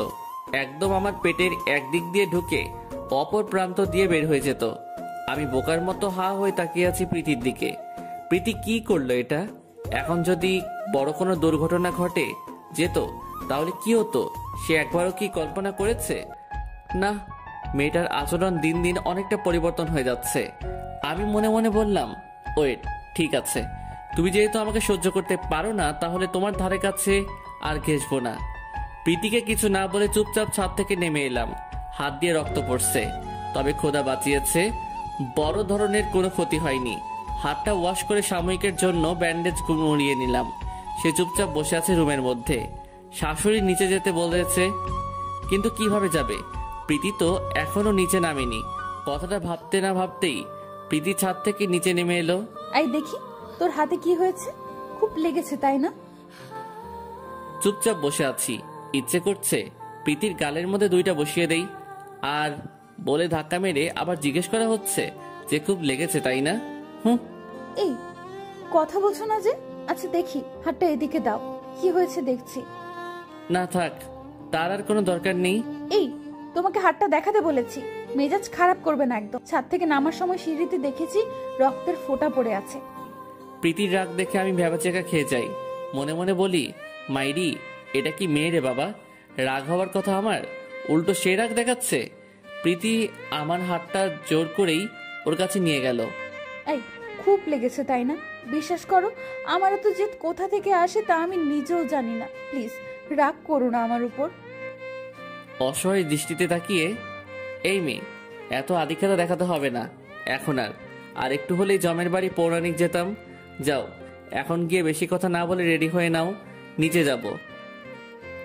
তারপর রেডি হয়ে দুজনে নিচে চলে গেলাম। অনেক মানুষ এসেছে আমাদেরকে দেখার জন্য, কিন্তু সমস্যা হচ্ছে হাতটা নিয়ে। হাতের এই অবস্থা দেখলে মানুষজন নানান কথা বলবে, তাই হাতটা যতই পারি সেভ করে রাখছি।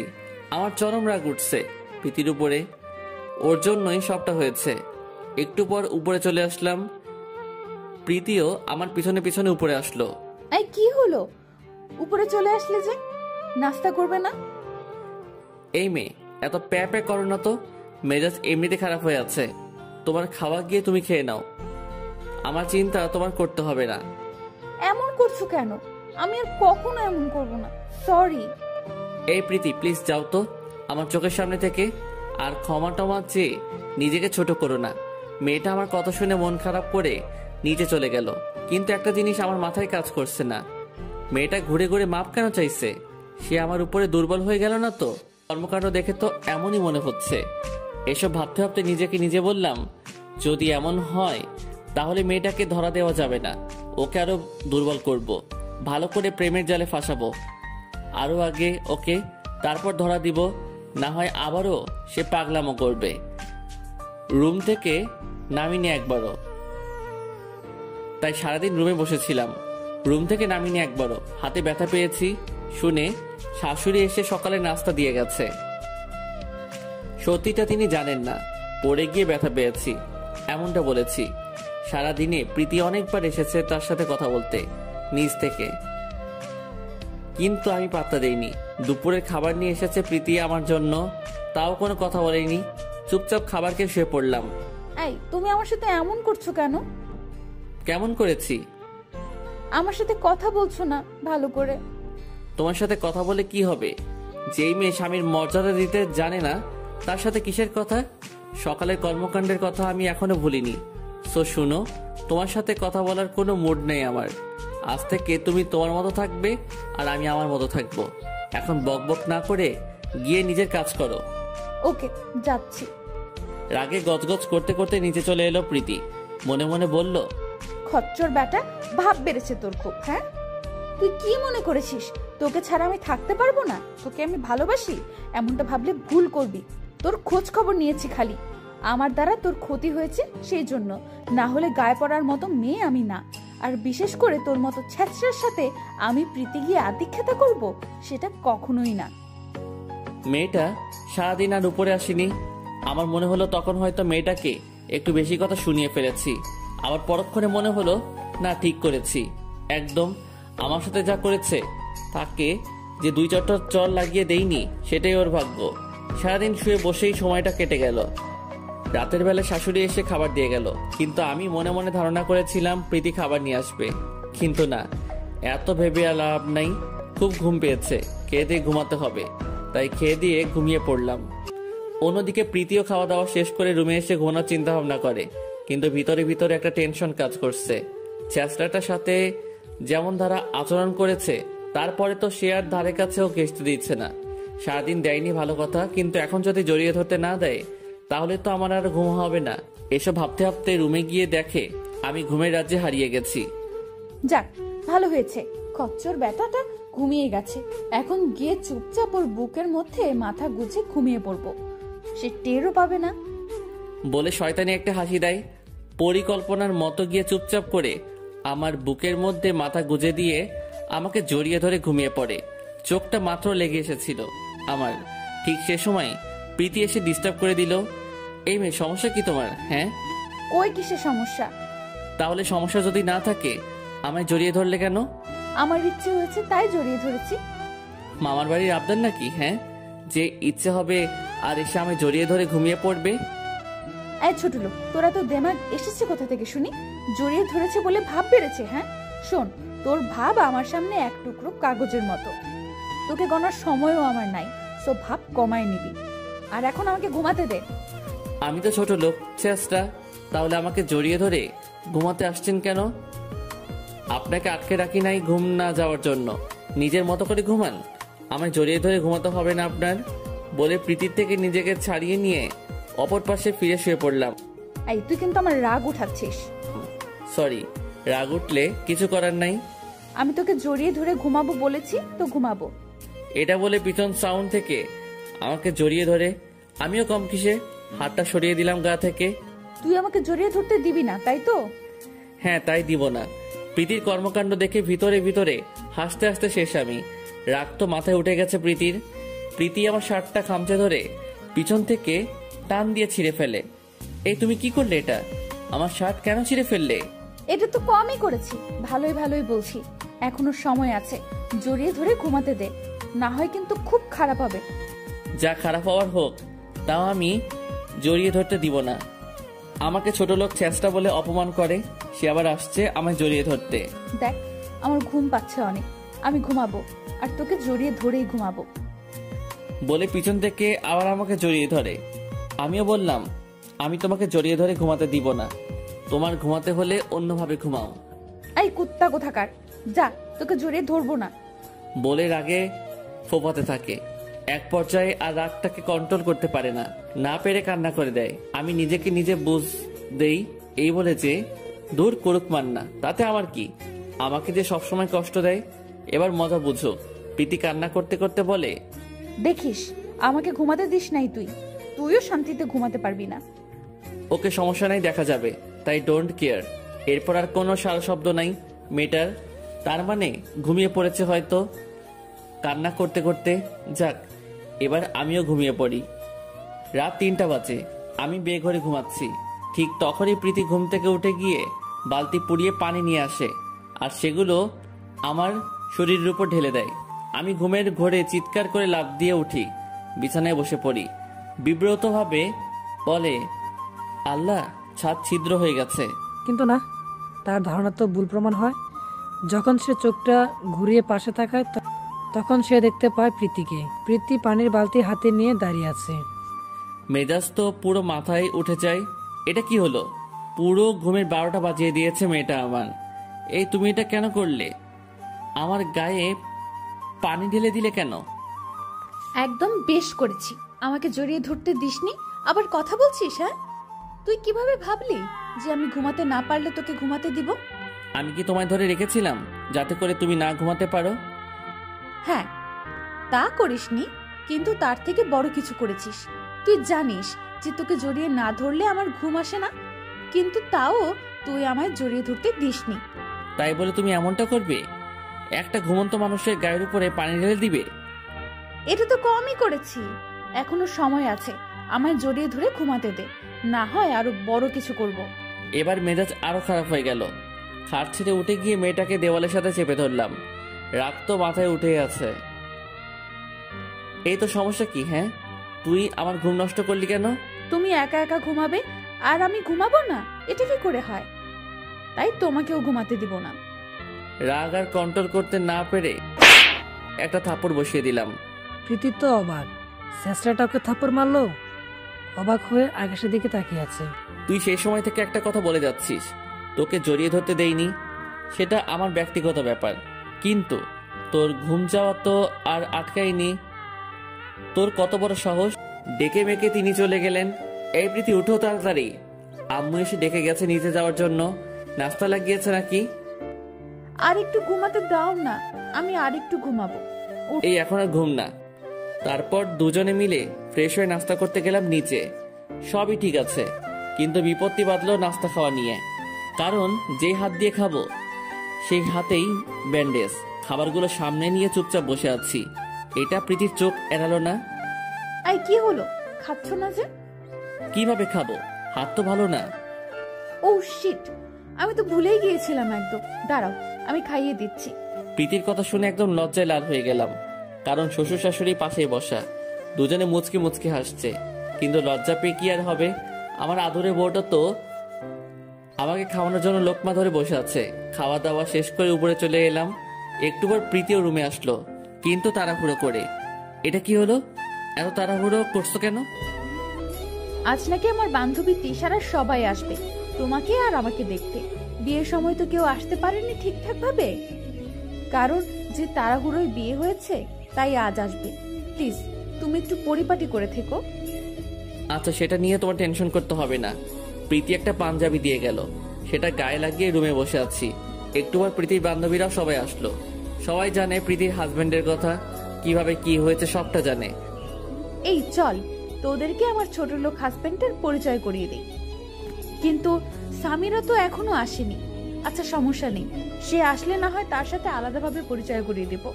বান্ধবীদের নিয়ে নিজের রুমে আসলো আকাশের সাথে পরিচয় করে দিতে। বান্ধবীরা সবাই হাসাহাসি করছে আকাশকে দেখে। একজন তো বলেই ফেলেছে, ছোট লোক দুলাভাই কেমন আছেন? কথা শুনে মনটা ভরে গেল। ওদের হাবভাব দেখে বুঝতে বাকি রইল না যে তারা আমার মজা উড়াতে এসেছে। জি আলহামদুলিল্লাহ ভালো। আপনি? হ্যাঁ ভালো, কিন্তু প্রীতি আমার একটা জিনিস মাথায় ঢুকছে না, তুই এমন ছেঁচড়াকে বিয়ে করলি কি করে? কপাল খারাপ হলে যা হয় আর কি। এমন ছেঁচড়ার সাথে বিয়ে বসার ইচ্ছে কি আমার ছিল নাকি? কারোর কথায় খারাপ লাগলো না, কারণ আসলে আমি ছেঁচড়া। কিন্তু প্রীতির কথা শুনে চোখটা লাল হয়ে গেল। মেয়েটা কি সারা জীবন আমাকে এইভাবেই অপমান করে যাবে? কখনো কি স্বামীর মর্যাদা দিবে না? লজ্জায় চোখ নিচের দিকে নামিয়ে রেখেছি। এমন সময় কেউ দরজায় টোকা দেয়। এই যে প্রীতি, আমি আসতে পারি? হ্যাঁ দোস্ত আয়। গলার আওয়াজ শুনে আমার কাছে পরিচিত মনে হলো। নজর উঠিয়ে ওনার দিকে তাকালাম। ওনাকে দেখে তো আমার চোখ জোড়া কপালে উঠে গেছে। আল্লাহ, এ তো আমার ছোট বোন সাফার ক্লাসমেট। সামিরা আমাকে অনেক আগে থেকে চেনে। ওকে আমি আমার ছোট বোনের মতোই দেখি, সেটা সমস্যা না। সমস্যা হচ্ছে আস্তে আস্তে আমার অতীতগুলো সামনে আসতে চলেছে। আল্লাহ জানে সামিরা আবার কিছু বলে দেয় কিনা। সে আমার ব্যাপারে সন্তুষ্ট জানে। এই সামিরা, এই হচ্ছে আমার ছেঁচড়া ও ছোট লোক হাজবেন্ড। প্রীতি, তোর কি মনে হচ্ছে না যে তুই একটু বেশি বেশি করছিস? কি রে, তোর আবার কি হলো? হঠাৎ এমন রিয়েক্ট করছিস? কিছুই হয়নি, তবে দরজায় অনেকটা সময় দাঁড়িয়ে দাঁড়িয়ে শুনলাম তোরা ওনাকে অপমান করছিস। প্রীতি শোন, সময় থাকতে জিনিসের মূল্য দেওয়া শিখে নে, না হয় পরে হাই হতাশা করবি। সামিরা বুঝলাম না, তুই হঠাৎ এই ছোট লোকটাকে নিয়ে এত পজিটিভ কথা বলছিস। তোর সাথে তো আমার ফোনে কথা হয়েছে যে আমি একটা ছেঁচড়া ছোট লোককে বিয়ে করেছি, তখন তো কিছুই বলিসনি। কিন্তু এখন হঠাৎ কি হলো যে উল্টো গিলি? তখন কিছুই বলিনি, কারণ একটা মানুষকে না দেখে তো আর বিবেচনা করা যায় না। তাছাড়া তুই এখন ওনার স্ত্রী আর উনি তোর হাজব্যান্ড, সো সম্মানটা তোর থেকে আশা করাই যায়। মানা না মানে সেটা তোর ব্যাপার, কিন্তু লিগেলি তুই আর উনি হাজব্যান্ড ওয়াইফ। ও বুঝেছি, ছোট লোকটাকে দেখে তোর মায়া লেগে গেছে, তাই তুই কিছু বলতে পারছিস না। এত দরদ লাগলে নিজেই ওর গলায় ঝুলে পড়। প্রীতির কথা শুনে সে সহ বাকি বান্ধবীরাও সবাই হাসতে শুরু করে। শোন, সময়ের জায়গাটা উল্টো ঘুরবে। এখন হয়তো আমার কথাগুলো মজাই উড়াচ্ছিস, এমন একটা সময় আসবে যখন চার হাত পা একসাথে গুটিয়ে কান্না করলেও সময়টা আর ফিরে পাবি না। আর কি বললি, ওনাকে ছোট লোক? যার নামে পুরো শহর চলে, যার বাসার কাজের লোকও তোর বাবার চাইতে কয়েক গুণ বেশি কোটিপতি, তাকে বলছিস ছোট লোক? মানে কি বলছিস ঠিক বুঝলাম না। আল্লাহ, এখন তো ফেঁসে যাব। মেয়েটা আমার সমস্ত ইতিহাস ফাঁস করতে চলেছে। না, ওকে আটকানো দরকার। সে মানেটা কি সেটা বলতে যাবে, তার আগেই ওকে আটকে দিলাম। এই যে আপনি একটু চুপ থাকবেন প্লিজ? আপনি কি সব বলছেন উল্টাপাল্টা? প্লিজ চুপ করেন। সামিরা চুপ হয়ে গেল। কারণ সে আকাশের চোখে মিনতি লক্ষ্য করছে, চোখ দুটো মিনতি করছিল যেন কিছুই না বলে, তাই সেও চুপ হয়ে যায়। কি রে সামিরা, কথা বলছিস না যে? কথাগুলোর মানে কি? মানে টানে কিছু না, এখন বাদ দে এইসব কথা। আসছি কই একটু আনন্দ করব, তা না কি সব লাগিয়েছিস। আচ্ছা বল, এখন তোদের কি অবস্থা সবার? হ্যাঁ ভালোই আছি। টপিকটা বাদ দিলেও প্রীতির মাথার মধ্যে সামিরার কথাগুলো বারবার বাড়ি খাচ্ছে। কথাগুলো যেন তার ভিতরে কোনোভাবেই হজম হচ্ছে না। তোর যা হবে হোক। আচ্ছা আকাশ, তুমি একটু নিচে যাও, আমরা বান্ধবীরা সবাই একটু আড্ডা দিব। ওকে, তোমরা আড্ডা দাও, আমি নিচে যাচ্ছি। নিচে গিয়ে সোফায় বসে আছি, এমন সময় শাশুড়ি আম্মা এসে বললেন, বাবা তুমি নিচে বসে আছো যে? আম্মু আসলে অনেকদিন পর ওর বান্ধবীরা এসেছে, একটু ভালো করে টাইম স্পেন্ড করুক, তাই আর কি নিচে নেমে এসেছি। সেটা কেমন কথা? তুমি ওর হাজব্যান্ড, তুমি থাকলে সমস্যা কি ছিল? না আম্মু, সমস্যা না, থাক না, বাদ দিন। ওকে, তোমাদের যা ভালো লাগে করো। আমি রহিমাকে দিয়ে চা পাঠিয়ে দিচ্ছি, বসে বসে চা খাও। তারপর তিনি চলে গেলেন। সোফায় বসে আছি আর একটু আগের কথা ভাবছি। মেয়েরা এক অদ্ভুত জাতি, নিজের প্রেস্টিজের জন্য নিজের জামাইকেও ছোট করতে দ্বিধাবোধ করে না। কিভাবে পারলো সে আমায় তার এতগুলো বান্ধবীর সামনে অপমান করতে? ভালোবাসায় তো কোনো কমতি রাখিনি, তাও কেন সে আমাকে উপহাস করে সব সময়? এসব নিয়ে ভাবছি, তখনই রহিমা এসে চা দিয়ে যায়। এই যে সাহেব, আপনার চা। চায়ের কাপটা রহিমার কাছ থেকে নিয়ে, আচ্ছা তুমি যাও। চা খাচ্ছি বসে বসে, এমন সময় শ্বশুর মশাই রুম থেকে বের হয়ে এদিকেই এগিয়ে আসে। কি খবর বাবা তোমার? এই তো ভালো, আপনার?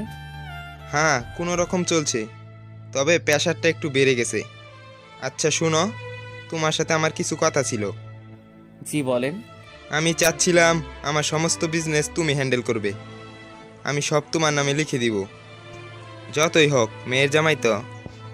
আব্বু কি বলছেন এসব উল্টাপাল্টা? আমার কিচ্ছু চাই না, আপনি সমস্ত কিছু প্রীতির নামে করে দিন। আমি জানতাম তুমি এমনটাই বলবে, তাই তো তোমার উপরে আমি আমার মেয়ের দায়িত্ব চাপিয়ে দিয়েছি।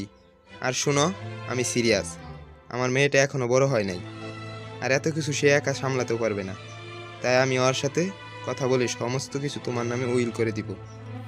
না আব্বু প্লিজ, আপনি এমনটা করবেন না। আপনি প্রীতির নামে লিখে দিন, এটা যদি উনি জানতে পারে তাহলে আমাকে ভুল বুঝবে। তুমি সেটা আমার উপরে ছেড়ে দাও, সে তোমাকে কিছুই বলবে না। ওকে যা বলার আমি বলবো, আর নিজেকে প্রিপেয়ার করো। এটা বলে শ্বশুর মশাই চলে গেলেন। কি হলো কিছুই মাথায় ঢুকছে না। এদিকে মেয়ের কাছে আমি ছোট লোক, তাই বলে সে পাত্তাও দেয় না। অন্যদিকে মেয়ের বাপ সম্পত্তি জামাই নামে উইল করার জন্য পাগল হয়ে যাচ্ছে। অনেকটা সময় নিচে সোফায় বসেছিলাম, কিন্তু আর ভালো লাগছে না, তাই রুমের দিকে হাঁটা ধরলাম। রুমের দরজার সামনে যেতেই সামিরার সামনাসামনি পড়লাম। ভাইয়া তুমি এখানে? আর তুমি যে প্রীতির বর, সেটা কখনোই ভাবতে পারিনি।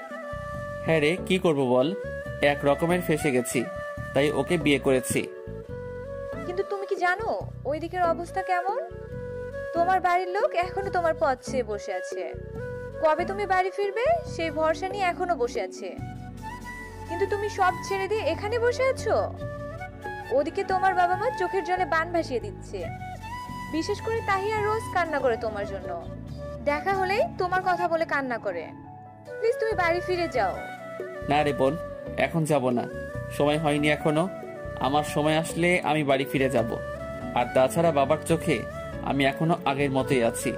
আমাকে নিয়ে ওনার বিশ্বাসটা পরিবর্তন হোক, তখন বাড়ি ফিরব। আচ্ছা বুঝলাম, কিন্তু কখন? প্লিজ বোন, আর কিছুটা সময় দে। আর তুই কাউকে বলিস না আমার ঠিকানা। তাহিয়াকেও বলবো না? না, ওকে বলিস না, না হয় সে আমার কাছে চলে আসবে। আচ্ছা ঠিক আছে, কিন্তু তুমি অতি শীঘ্রই বাড়ি ফিরবে। আচ্ছা। কথা শেষ করে রুমে গেলাম। সামিরা নিচে চলে গেল। প্রীতি আমাকে দেখে রেগে বেগে আগুন। এই কুকুর, তুই রুমে কি করছিস? তোকে না বলেছিলাম আমরা কিছু সময় কথাবার্তা বলবো, তুই নিচে থাকতে? তাও তুই রুমে এসেছিস কোন সাহসে? আসলে আমার নিচে মন টিকছিল না, তাই রুমে চলে এসেছি। প্রীতির বান্ধবী একজন প্রীতিকে বলে, প্রীতি, তোর হাজব্যান্ড আসলেই ছেঁচড়া। তুই এই ছেঁচড়াকে ডিভোর্স দিয়ে দে, ভালো একটা ছেলেকে বিয়ে কর। আসলেই তাই করব। এই ছেঁচড়ার সাথে সংসার করা আমার পক্ষে সম্ভব না। এই তোরা চল, অন্য রুমে আড্ডা দিব। ছেঁচড়াটা আমাদের শান্তিমতো কথা বলতেও দিবে না। সবাই অন্য রুমে চলে গেল। চোখ দিয়ে ঝরঝর করে পানি ঝরছে। একটু আগে প্রীতি কি বলে গেল, সে আমায় ডিভোর্স দিবে। সারাদিন রুমের মধ্যে ছিলাম, রুম থেকে বের হইনি। রহিমা এসে বিকেল বেলা নাস্তা দিয়ে গেল।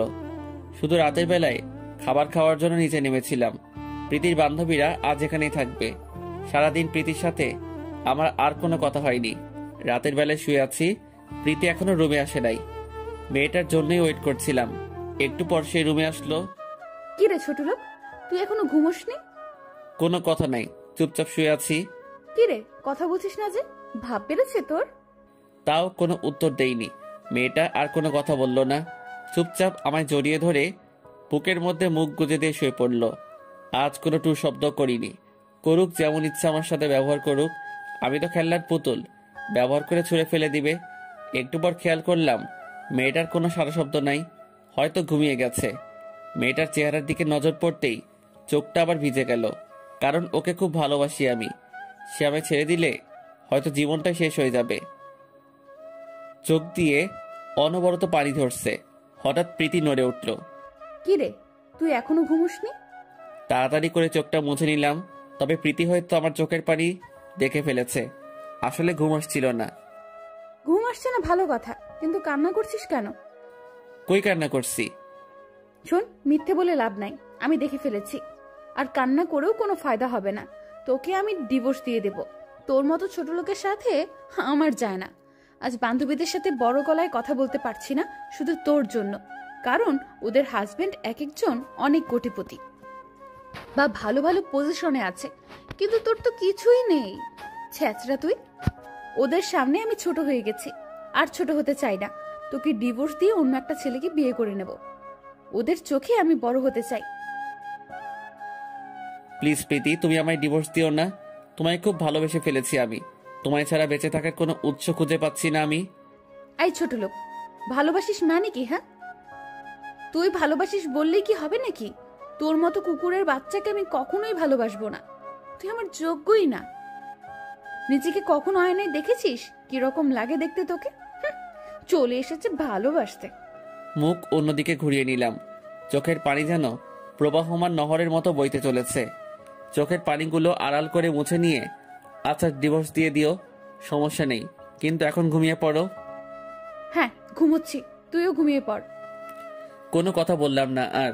প্রীতি ঘুমিয়ে গেছে, কিন্তু সারা রাত আমি আর ঘুমোতে পারিনি। খালি একটা কথাই বারবার মাথায় ঘুরছিল, টাকা পয়সা আর পজিশন। এই কয়েকটা জিনিস এইসব জায়গায় ম্যাটার করে। কেউ আসল মন দেখে না। একদম রাতের শেষ ভাগে চোখটা লেগে এসেছে। সকালবেলা ঘুম থেকে উঠে দেখি 10টা বাজে। প্রীতিও বিছানায় নাই, তার মানে আজ সে আমার আগে ঘুম থেকে উঠে পড়েছে। বিছানা ছেড়ে উঠে গেলাম। এক সেট কাপড় হাতে নিয়ে ওয়াশরুমের দিকে যাব ফ্রেশ হতে। ঠিক তখনই প্রীতি নিচতলা থেকে উঠে রুমে আসে। প্রীতির চোখ মুখ লাল হয়ে আছে, বোঝাই যাচ্ছে মেয়েটা কান্না করেছে। চোখের কোণে পানিও জমে আছে। এই প্রীতি, কি হয়েছে তোমার? কান্না করছো কেন? এই ছোট লোকের বাচ্চা, তোর জন্য সবটা হয়েছে বলে ঠাস করে আকাশের গালের মধ্যে কষে একটা থাপ্পড় বসিয়ে দেয়। গালে হাত দিয়ে অবাক দৃষ্টিতে প্রীতির দিকে চেয়ে আছি। কি করলাম আমি? হুট করে এমন বিহেভ কেন করছে সে? আচ্ছা আমি কি করেছি? এই ছোট লোক, কি করেছিস তুই জানিস না? আমার বাপকে পটিয়ে রেখেছিস কেন তুই? তোকে ছাড়া দেখি কিচ্ছুই বোঝে না উনি। কি ধুল পড়িয়েছিস তুই আমার বাপকে, যে তোর নামে সবকিছু উইল করে দেবে? আমি কি জানি? সেটা তুমি তোমার আব্বুকে গিয়ে জিজ্ঞেস করো।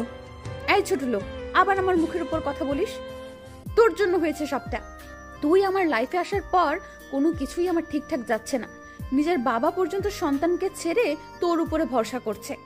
কেন? আমার মধ্যে কিসের কমতি আছে যে আমি ওনার বিজনেসের দেখাশোনা করতে পারবো না? ভালোই তো প্ল্যান করে ফেলেছিস। শুরুতে আমার জীবনটা বরবাদ করলে, এখন আবার বাপকে পটিয়ে সমস্ত সম্পত্তি হাঁটানোর চিন্তা ভাবনা করেছিস। এই যে প্রীতি, মুখ সামলে কথা বলো। তোমার বাবার সম্পত্তির উপরে আমার কোনো লোভ নেই। উনি নিজ থেকে এসেই বলেছে তিনি সমস্ত কিছু আমার নামে উইল করে দেবে। এই হয়েছে, থাক। এখন আর সাধু সাজতে হবে না। আমি জানি তোর মতলব খারাপ। তুই বাবাকে বলে সমস্ত সম্পত্তির সবকিছু আমার নামে করে দিবি, আর না হয় তোর নামে করে সেটা তুই আমার নামে করে দিবি। ওকে ঠিক আছে, আমি সমস্ত কিছু তোমার নামই করে দিব। আর একটা কথা মাথায় রেখো, তোমার বাবার এই 2 টাকার সম্পত্তির উপরে আমার কোনো লোভ নেই। আমার যা আছে সেগুলো দিয়ে তোমার বাবার মতো 100টা প্রতিষ্ঠান দাঁড় করাতে পারবো। বলেই মুখে হাত দিয়ে ফেললাম। আল্লাহ, এটা কি বলে ফেললাম আমি? মুখ ফসকে নিজের অতীত সামনে নিয়ে আসতে চলেছি। বাহ ছোট লোক, তুই তো দেখছি গলাবাজি করতেও উস্তাদ। তোর যদি এত কিছুই থাকতো তাহলে তুই অন্যের ঘরে ঘর জামাই থাকতি না, আর মানুষের কৃপায়ও তোর দরকার পড়তো না। ছাগল কোথাকার। চুপ করে আছি, কি বলবো বলার ভাষা নাই। আচ্ছা, আমি সমস্ত কিছু তোমার নামে উইল করার ব্যবস্থা করছি। এবার প্লিজ আমাকে মুক্তি দাও, আমি গোসল করব। হ্যাঁ তাই করবি তুই, যা এবার। কার মরা গারবি কার। ওয়াশরুমে ঢুকে গেলাম ফ্রেশ হতে। পানির কলটা ছেড়ে দিয়ে মগ কেটে কেটে মাথায় পানি ঢালছি। আর ভাবছি, আল্লাহ, এটাই কি সেই বাচ্চা প্রীতি যাকে হসপিটালে এক দেখে ভালোবেসে ফেলেছিলাম? ওর ব্যবহার এতটা খারাপ, সেটা ভাবতেও আমার অবাক লাগছে। ওর কাছে কি আমার ভালোবাসার কোনো মূল্য নাই? না, এখন মনে হচ্ছে প্রীতির থেকে নিজেকে সরিয়ে নেওয়াটাই বেটার। কিন্তু ওকে ছাড়া থাকবো কি করে? না, সে যদি আমায় ছেড়ে দেয় তাহলে আমিও ওকে আর আটকাবো না। ফ্রেশ হয়ে নিচে গেলাম নাস্তা খাওয়ার জন্য। শাশুড়ি আম্মা নাস্তা পরিবেশন করছে। প্রীতির বান্ধবীরা চলে গেছে সকাল সকাল নাস্তা করে। নাস্তা করছি এমন সময় শ্বশুর মশাই বলল, আকাশ, তুমি নাস্তা শেষ করে আমার সাথে একটু দেখা করো রুমে। আচ্ছা। তারপর নাস্তা শেষ করে শ্বশুর মশাই রুমে গেলাম। ও, তুমি এসেছো? জি। আচ্ছা নাও, এখানে সমস্ত কিছু আসল ডকুমেন্ট আছে, তুমি সমস্তটা দেখে সাইন করে দাও। আর আজ থেকে সমস্ত কিছু তুমি দেখাশোনা করবে। চোখগুলো বড় বড় হয়ে আছে শ্বশুরের কথা শুনে। আচ্ছা, এগুলো কি প্রীতি নামে করলে হতো না? না, যদি সে ওই পরিমাণ যোগ্য হতো তাহলে আমি সমস্তটা ওর নামে লিখে দিতাম, কিন্তু সে যোগ্য না। চুপ করে আছি। তারপর সমস্তটা একবার দেখে নিয়ে সাইন করে দিলাম। তাহলে বলো, কবে থেকে অফিসে জয়েন করছো? আমাকে 1 সপ্তাহ সময় দিন, তারপর থেকে জয়েন করব। আচ্ছা ঠিক আছে। তারপর রুমে চলে গেলাম। একটু পর প্রীতি কথা থেকে যেন রুমে আসলো। এই সমস্ত কিছু তোর নামে করে দিয়েছে, এখন তুই আমার নামে কবে করে দিবি? 3 দিনের মধ্যে সমস্ত কিছু তোমার নামে উইল করে দিব। ওকে ঠিক আছে, কিন্তু যা করবি তাড়াতাড়ি করবি, কারণ তোকে তার পরপরই ডিভোর্স দিয়ে দিব। কতটা স্বার্থপর হলে এমনভাবে কথা বলতে পারে? থাক, ওর বাবার সম্পত্তির উপরে আমার কোনো লোভ নেই। এভাবে দিন চলতে লাগলো। সারাদিন রুমের মধ্যে থাকি, প্রীতির সাথে প্রয়োজন ছাড়া কোনো কথা বলি না। তবে একটা জিনিস ঠিক আছে, আমরা কেউ কারোর সাথে কথা না বললেও সে রাতে ঘুমানোর সময় এসে আমায় ঠিকই জড়িয়ে ধরবে। আমারও কেন জানি অভ্যাস হয়ে গেছে, মেয়েটা আমায় জড়িয়ে না ধরলে ঘুমিয়ে আসতে চায় না। অন্যদিকে আবার উকিলের সাথে কথা বলে রেখেছি। এভাবে 2 দিন চলে গেল। 3 দিনের মাথায় উকিল ফোন দিয়ে বলল, উকিলের থেকে স্ট্যাম্প আনলাম এবং সম্পত্তি প্রীতির নামে উইল করে দিব। তাই আবার নতুন করে কাগজ রেডি করলাম। তারপর প্রীতিকে ডেকে সবটা ওর নামে লিখে দিয়েছি। এবার খুশি তো? হ্যাঁ, তবে কিছুটা অসন্তুষ্ট, কারণ আমি একজন উকিলের সাথে কথা বলেছি ডিভোর্সের ব্যাপারে। সে নাকি 1 সপ্তাহ পর আসবে, কোথায় জানি কাজে গিয়েছে। ভেবেছিলাম সম্পত্তিগুলো নিচের নামে করিয়ে নিয়ে তোকে ডিভোর্স দিয়ে দিব, কিন্তু আমার আরো 1 সপ্তাহ কষ্ট করতে হবে। ও আচ্ছা, সমস্যাই নেই, মাত্র একটা সাপ্লাই তো, দেখতে দেখতে চলে যাবে। আচ্ছা থাকো, আমি একটু ছাদে যাব। বলেই ছাদে চলে আসলাম। প্রীতি কতটা নির্দয়াবান সেটা ভাবতে কষ্ট লাগছে। চোখ দিয়ে ঝরঝর করে পানি ঝরে পড়ছে। আর অল্প সময় থাকলেই হয়তো কেঁদে ফেলতাম ওর সামনে। তাই তাড়াহুড়ো করে ছাদে চলে এসেছি। দেখতে দেখতে 1 সপ্তাহ কেটে গেল। প্রীতি উকিল থেকে ডিভোর্স পেপার দিয়ে এসে আমার মুখের উপর ছুঁড়ে মারে। এনে ধর, আমি সাইন করে দিয়েছি, তুই এটাতে সাইন করে দিলেই আমাদের ডিভোর্স হয়ে যাবে। আচ্ছা, আমি সাইন করে দিব। আর শোন, তোকে যেন এই বাড়িতে না দেখি। বাবাকে যা বলার আমি বলবো। তুই যাওয়ার আগে ওদের কারোর সাথেই দেখা করবি না। আচ্ছা। অনেক ছাঁচড়ামি করেছিস ফকির কোথাকার। নিজের তো ক্ষমতা নেই, মানুষের ঘাড়ের উপরে চড়ে বসিস। পারলে নিজের থেকে কিছু করে দেখা। কিছুই বললাম না, শুধু শুনে গেলাম। বলে যাও, কারণ এখন তোমার সময়। ডিভোর্স পেপারটা হাতে নিয়ে ঘর ছেড়ে চলে আসলাম। চোখের পানি দিয়ে পুরো শার্ট ভিজে গেছে। আসার সময় বাসার কাউকে কিছু বলিনি, চলে গেলাম আমার নিজের দুনিয়ায়। অন্যদিকে প্রীতির আব্বু প্রীতিকে জিজ্ঞেস করে, কিরে মা, আকাশ কোথায়? আব্বু, চিটারটা পালিয়ে গেছে। পালিয়ে গেছে মানে? কি বলছিস উল্টাপাল্টা? হ্যাঁ বাবা, ঠিকই বলছি। সে তোমার কাছে ভালো সেজে তোমার সমস্ত সম্পত্তি হাতিয়ে নিয়ে চলে যেতে চেয়েছিল, কিন্তু আমার জন্য তা পারেনি। রোজ রাতে আমায় মারতো সে তোমার সম্পত্তির জন্য, বলতো তোর বাবার সব সম্পত্তি নিয়ে তোকে ছেড়ে দিব। মা, তুই এসব বলিসনি কেন আমাদের? ছি, ওর ভেতরে এতটা হারামিপনা ছিল, আমরা ভাবতেও ঘৃণা হচ্ছে। কিভাবে বলবো বাবা, তুমি যে কসম দিয়ে ওর সাথে আমার বিয়ে দিয়েছো, তার উপর সে আমায় বলেছে তোমাদের কিছু বললে সে তোমাদেরকে মেরে ফেলবে। বাবা, তাই ভয়ে বলিনি। আর আমি চাই না তোমরা এটা জানো যে তোমাদের মেয়ে সুখে নাই, এতে তোমাদেরই কষ্ট হবে। মারে, তুই আমাকে আগে বলতি একটু করে জাস্ট, তাহলে ওর 12টা বাজিয়ে দিতাম আমি। আর তাহলে এখন কি সে আমাদের সমস্ত সম্পত্তি হাতিয়ে নিয়ে চলে গেছে? না বাবা, তা পারিনি। আমি কৌশলে ওর কাছ থেকে সমস্ত সম্পত্তি আমার নামে করে ফেলেছি, সে বুঝতেও পারেনি। সাব্বাস, এ না হলে আমার মেয়ে। হ্যাঁ, তাই তো, আমার গর্ব তুই। দুনিয়া কেমন আজীব, আকাশে কোনো দোষ নেই, অথচ তাকে উল্টো ফাঁসিয়ে দিল। কিন্তু সমস্তটা করেছে প্রীতি। দিন গড়িয়ে রাত হলো। প্রীতি এখন খুশিতে আত্মহারা, কিন্তু বিপদে বাঁধলো রাতে। সে এখন ঘুমাবে কি করে, কাকে জড়িয়ে ধরে ঘুমাবে? ছোট লোকটাকে তো বাসা থেকে তাড়িয়ে দিয়েছে। মনটা খারাপ হয়ে গেল একদম। কি করবে সে ভেবে পাচ্ছে না। রাতের বেলায় 1 সেকেন্ডের জন্য তার ঘুম আসেনি। সারা রাত ছোট লোকটার কথা মনে পড়েছে ওর। ইচ্ছে করছে সে যেখানে আছে সেখানে গিয়ে ওকে জড়িয়ে ধরে ঘুমাতে। ওর বুক ছাড়া যে ওর ঘুম আসে না, খুব ইচ্ছে করছে আকাশকে জড়িয়ে ধরে ঘুমাতে, কিন্তু আফসোস, সে চলে গেছে। কেমন যেন একটা চাপা কষ্ট অনুভব হচ্ছে, কিন্তু কেন হচ্ছে সেটা সে নিজেও জানে না। ইচ্ছে করছে ওকে আবার ঘরে ফিরিয়ে আনতে, কিন্তু না, তা সম্ভব না, কারণ ওকে তো তাড়িয়ে দিয়েছে। চোখ দিয়ে পানি পড়ছে ছোট লোকটার জন্য। সে নিজেও ভেবে পাচ্ছে না, যাকে সে 2 চোখে দেখতে পারে না, তার জন্য চোখ থেকে পানি কেন ঝরছে। তবে একটা জিনিস বারবার চোখের সামনে বেশি আসছে, সে আকাশকে জড়িয়ে ধরে ওর বুকের মধ্যে মাথা গুজিয়ে দিয়ে শুয়ে থাকাটাকে। রাতটা অঘর্মা কেটে যায়। সকালবেলা উঠে সবাই মিলে একসাথে নাস্তা করতে বসে। প্রীতির আব্বু টিভিটা ছেড়ে দেয় সকাল 10টার খবর দেখার জন্য। নাস্তা করছে আর টিভির খবর দেখছে। এমন সময় টিভির স্ক্রিনে একটা ছবি ভেসে আসে, যেটা দেখে বাসার সবাই থ খেয়ে যায়। নিউজ প্রিন্টার বলে আজ বিকাল 3টায় রাষ্ট্রপতি নিজে আকাশ নামক একজন সৈনিক ব্যক্তিকে অভিনন্দন জানাবেন, যিনি আবার দেশের গভর্নমেন্টকে লিগাল প্রসেসর আর্ম তৈরি করে দিবেন, যা তিনি আগেও করেছিলেন দেশের কল্যাণের জন্য। তবে তিনি মাঝে এইসব ছেড়ে দিয়েছিলেন কোনো এক কারণে। তিনি আবার সরকারের সাথে চুক্তিবদ্ধ হয়েছেন, যাতে করে অন্য দেশের কাছে মাথা নত করতে না হয় আমাদের দেশের সরকারকে। সরকার তার সমর্থনার্থে 200 বিলিয়ন টাকা উপহার দিবেন। স্যালুট জানাই আকাশ মাহমুদকে। দেশের জন্য হয়ে কাজ করবেন এমন সন্তান সবার ঘরে ঘরে জন্ম নিক, সেই প্রত্যাশাই করছি। প্রীতির বাবা তো কপালে হাত দিয়ে ফেলে এমন নিউজ শুনে। প্রীতির চোখও বড় বড় হয়ে যায়। তার মানে সে ঠিক কথাই বলেছিল, আমার বাবার মতো 100টা প্রতিষ্ঠান সে দাঁড় করাতে পারবে, তার এমন ক্ষমতা আছে। সমস্ত নিউজ চ্যানেলে একই খবর প্রচার হচ্ছে। প্রীতির যেন বিশ্বাসই হচ্ছে না। একটু আগে নিউজ প্রিন্টারে যা বললো, তার কাছে সমস্তটাই স্বপ্ন মনে হচ্ছে।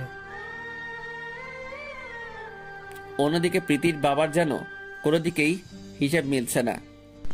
আকাশের এত কিছু থাকার পরেও সে আমার সম্পত্তি লোভ করলো কেন? তার তো কোনো কিছুর অভাব নেই। কথাটা যেন হজম হচ্ছে না। যার কাছে কোটি কোটি টাকার সম্পদ, সে আমার অল্প টাকার সম্পত্তির লোভ করবে? জিনিসটা যেন বেমানান। তবে কি তাহলে প্রীতি আমাকে মিথ্যা কথা বললো? না, সে এমনটা কেন করবে? সে আমার মেয়ে, ও কখনোই এমনটা করবে না। তবে আকাশের বিষয়টাও নজর আন্দাজ করতে পারছি না। না, এর পেছনে আসল কাহিনী কি সেটা আমায় খুঁজে বের করতে হবে। প্রীতি নিজেকে 4 দেওয়ালের মাঝে বন্দি করে রেখেছে। তার যেন কিছুই ভালো লাগছে না, কেমন যেন ঘোলাটে হয়ে গেছে সমস্ত কিছু। পিছনে কি ঘটেছে তার যেন কিছু মাথাতেই কাজ করছে না। ঠিক করেছে কি ভুল তার কাছে উত্তর জানা নেই। 3টা বাজতে চলেছে। দেশের গণ্যমান্য ব্যক্তিরা সবাই একটা মজলিসে একত্রে হয়। বাংলাদেশ বর্ডার গার্ড হতে শুরু করে প্রশাসনিক আরও অনেক সিনিয়র কর্মকর্তারা সেখানে রয়েছে। বিশেষ করে রয়েছেন রাষ্ট্রপতি। তিনি আকাশকে অভিনন্দন জানানোর জন্য একগুচ্ছ ফুলের তোড়া নিয়ে সকলের সামনে আকাশের হাতে তুলে দেন। রাষ্ট্রপতি স্পিকার হাতে নিয়ে দু একটা কথা বলে সকলের সামনে, পরে আকাশের হাতে স্পিকার তুলে দেয়। আসলে কি বলবো নিজেরও জানা নেই, তবে এটুকুই বলবো দেশের জন্য আবার কাজ করতে পেরে নিজেকে গর্বিত মনে হচ্ছে। আগেও দেশের জন্য কাজ করেছি, তবে কোনো এক কারণে এই সব থেকে নিজেকে দূরে সরিয়ে নিয়ে গিয়েছিলাম।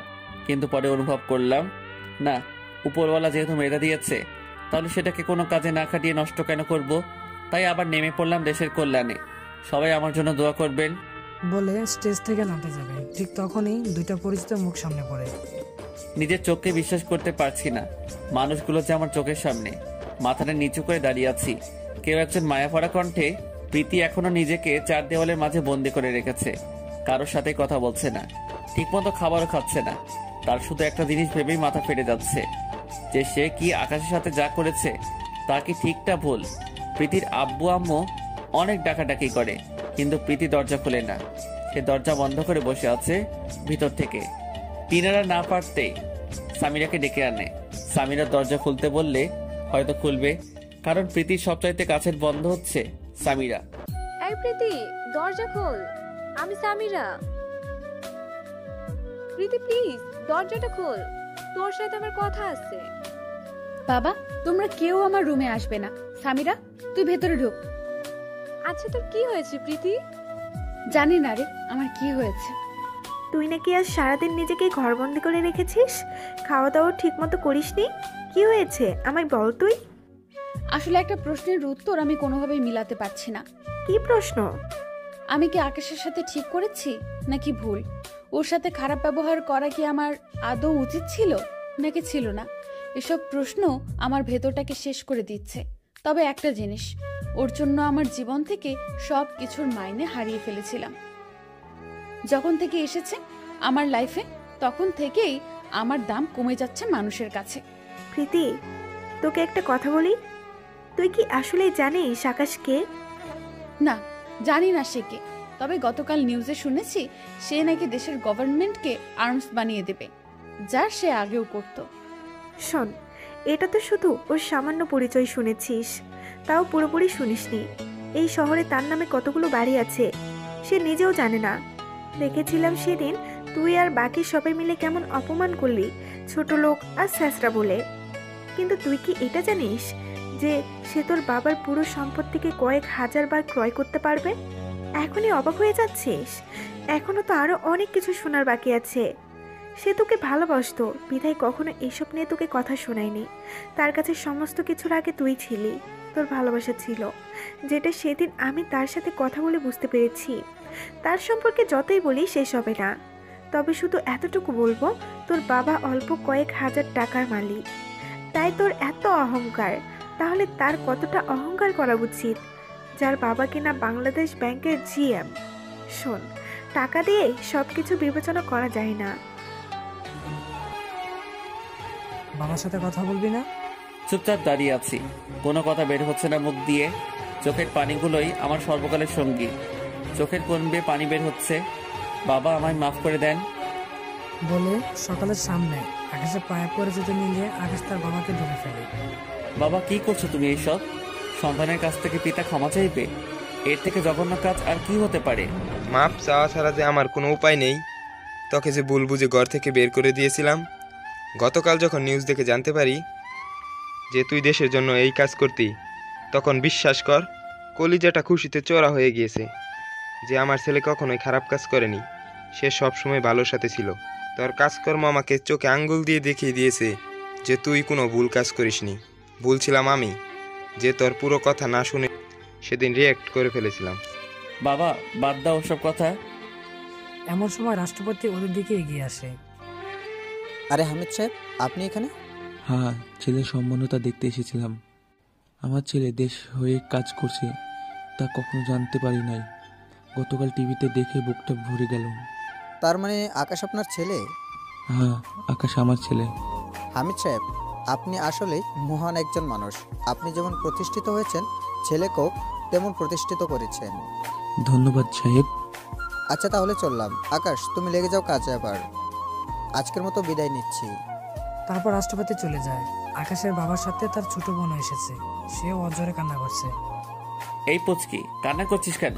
দেখে এদিকে আয় বলে সাফাকে জড়িয়ে ধরে, বাবা, এবার ঘরে ফিরে চল, তোর মা তোর জন্য অপেক্ষা করছে।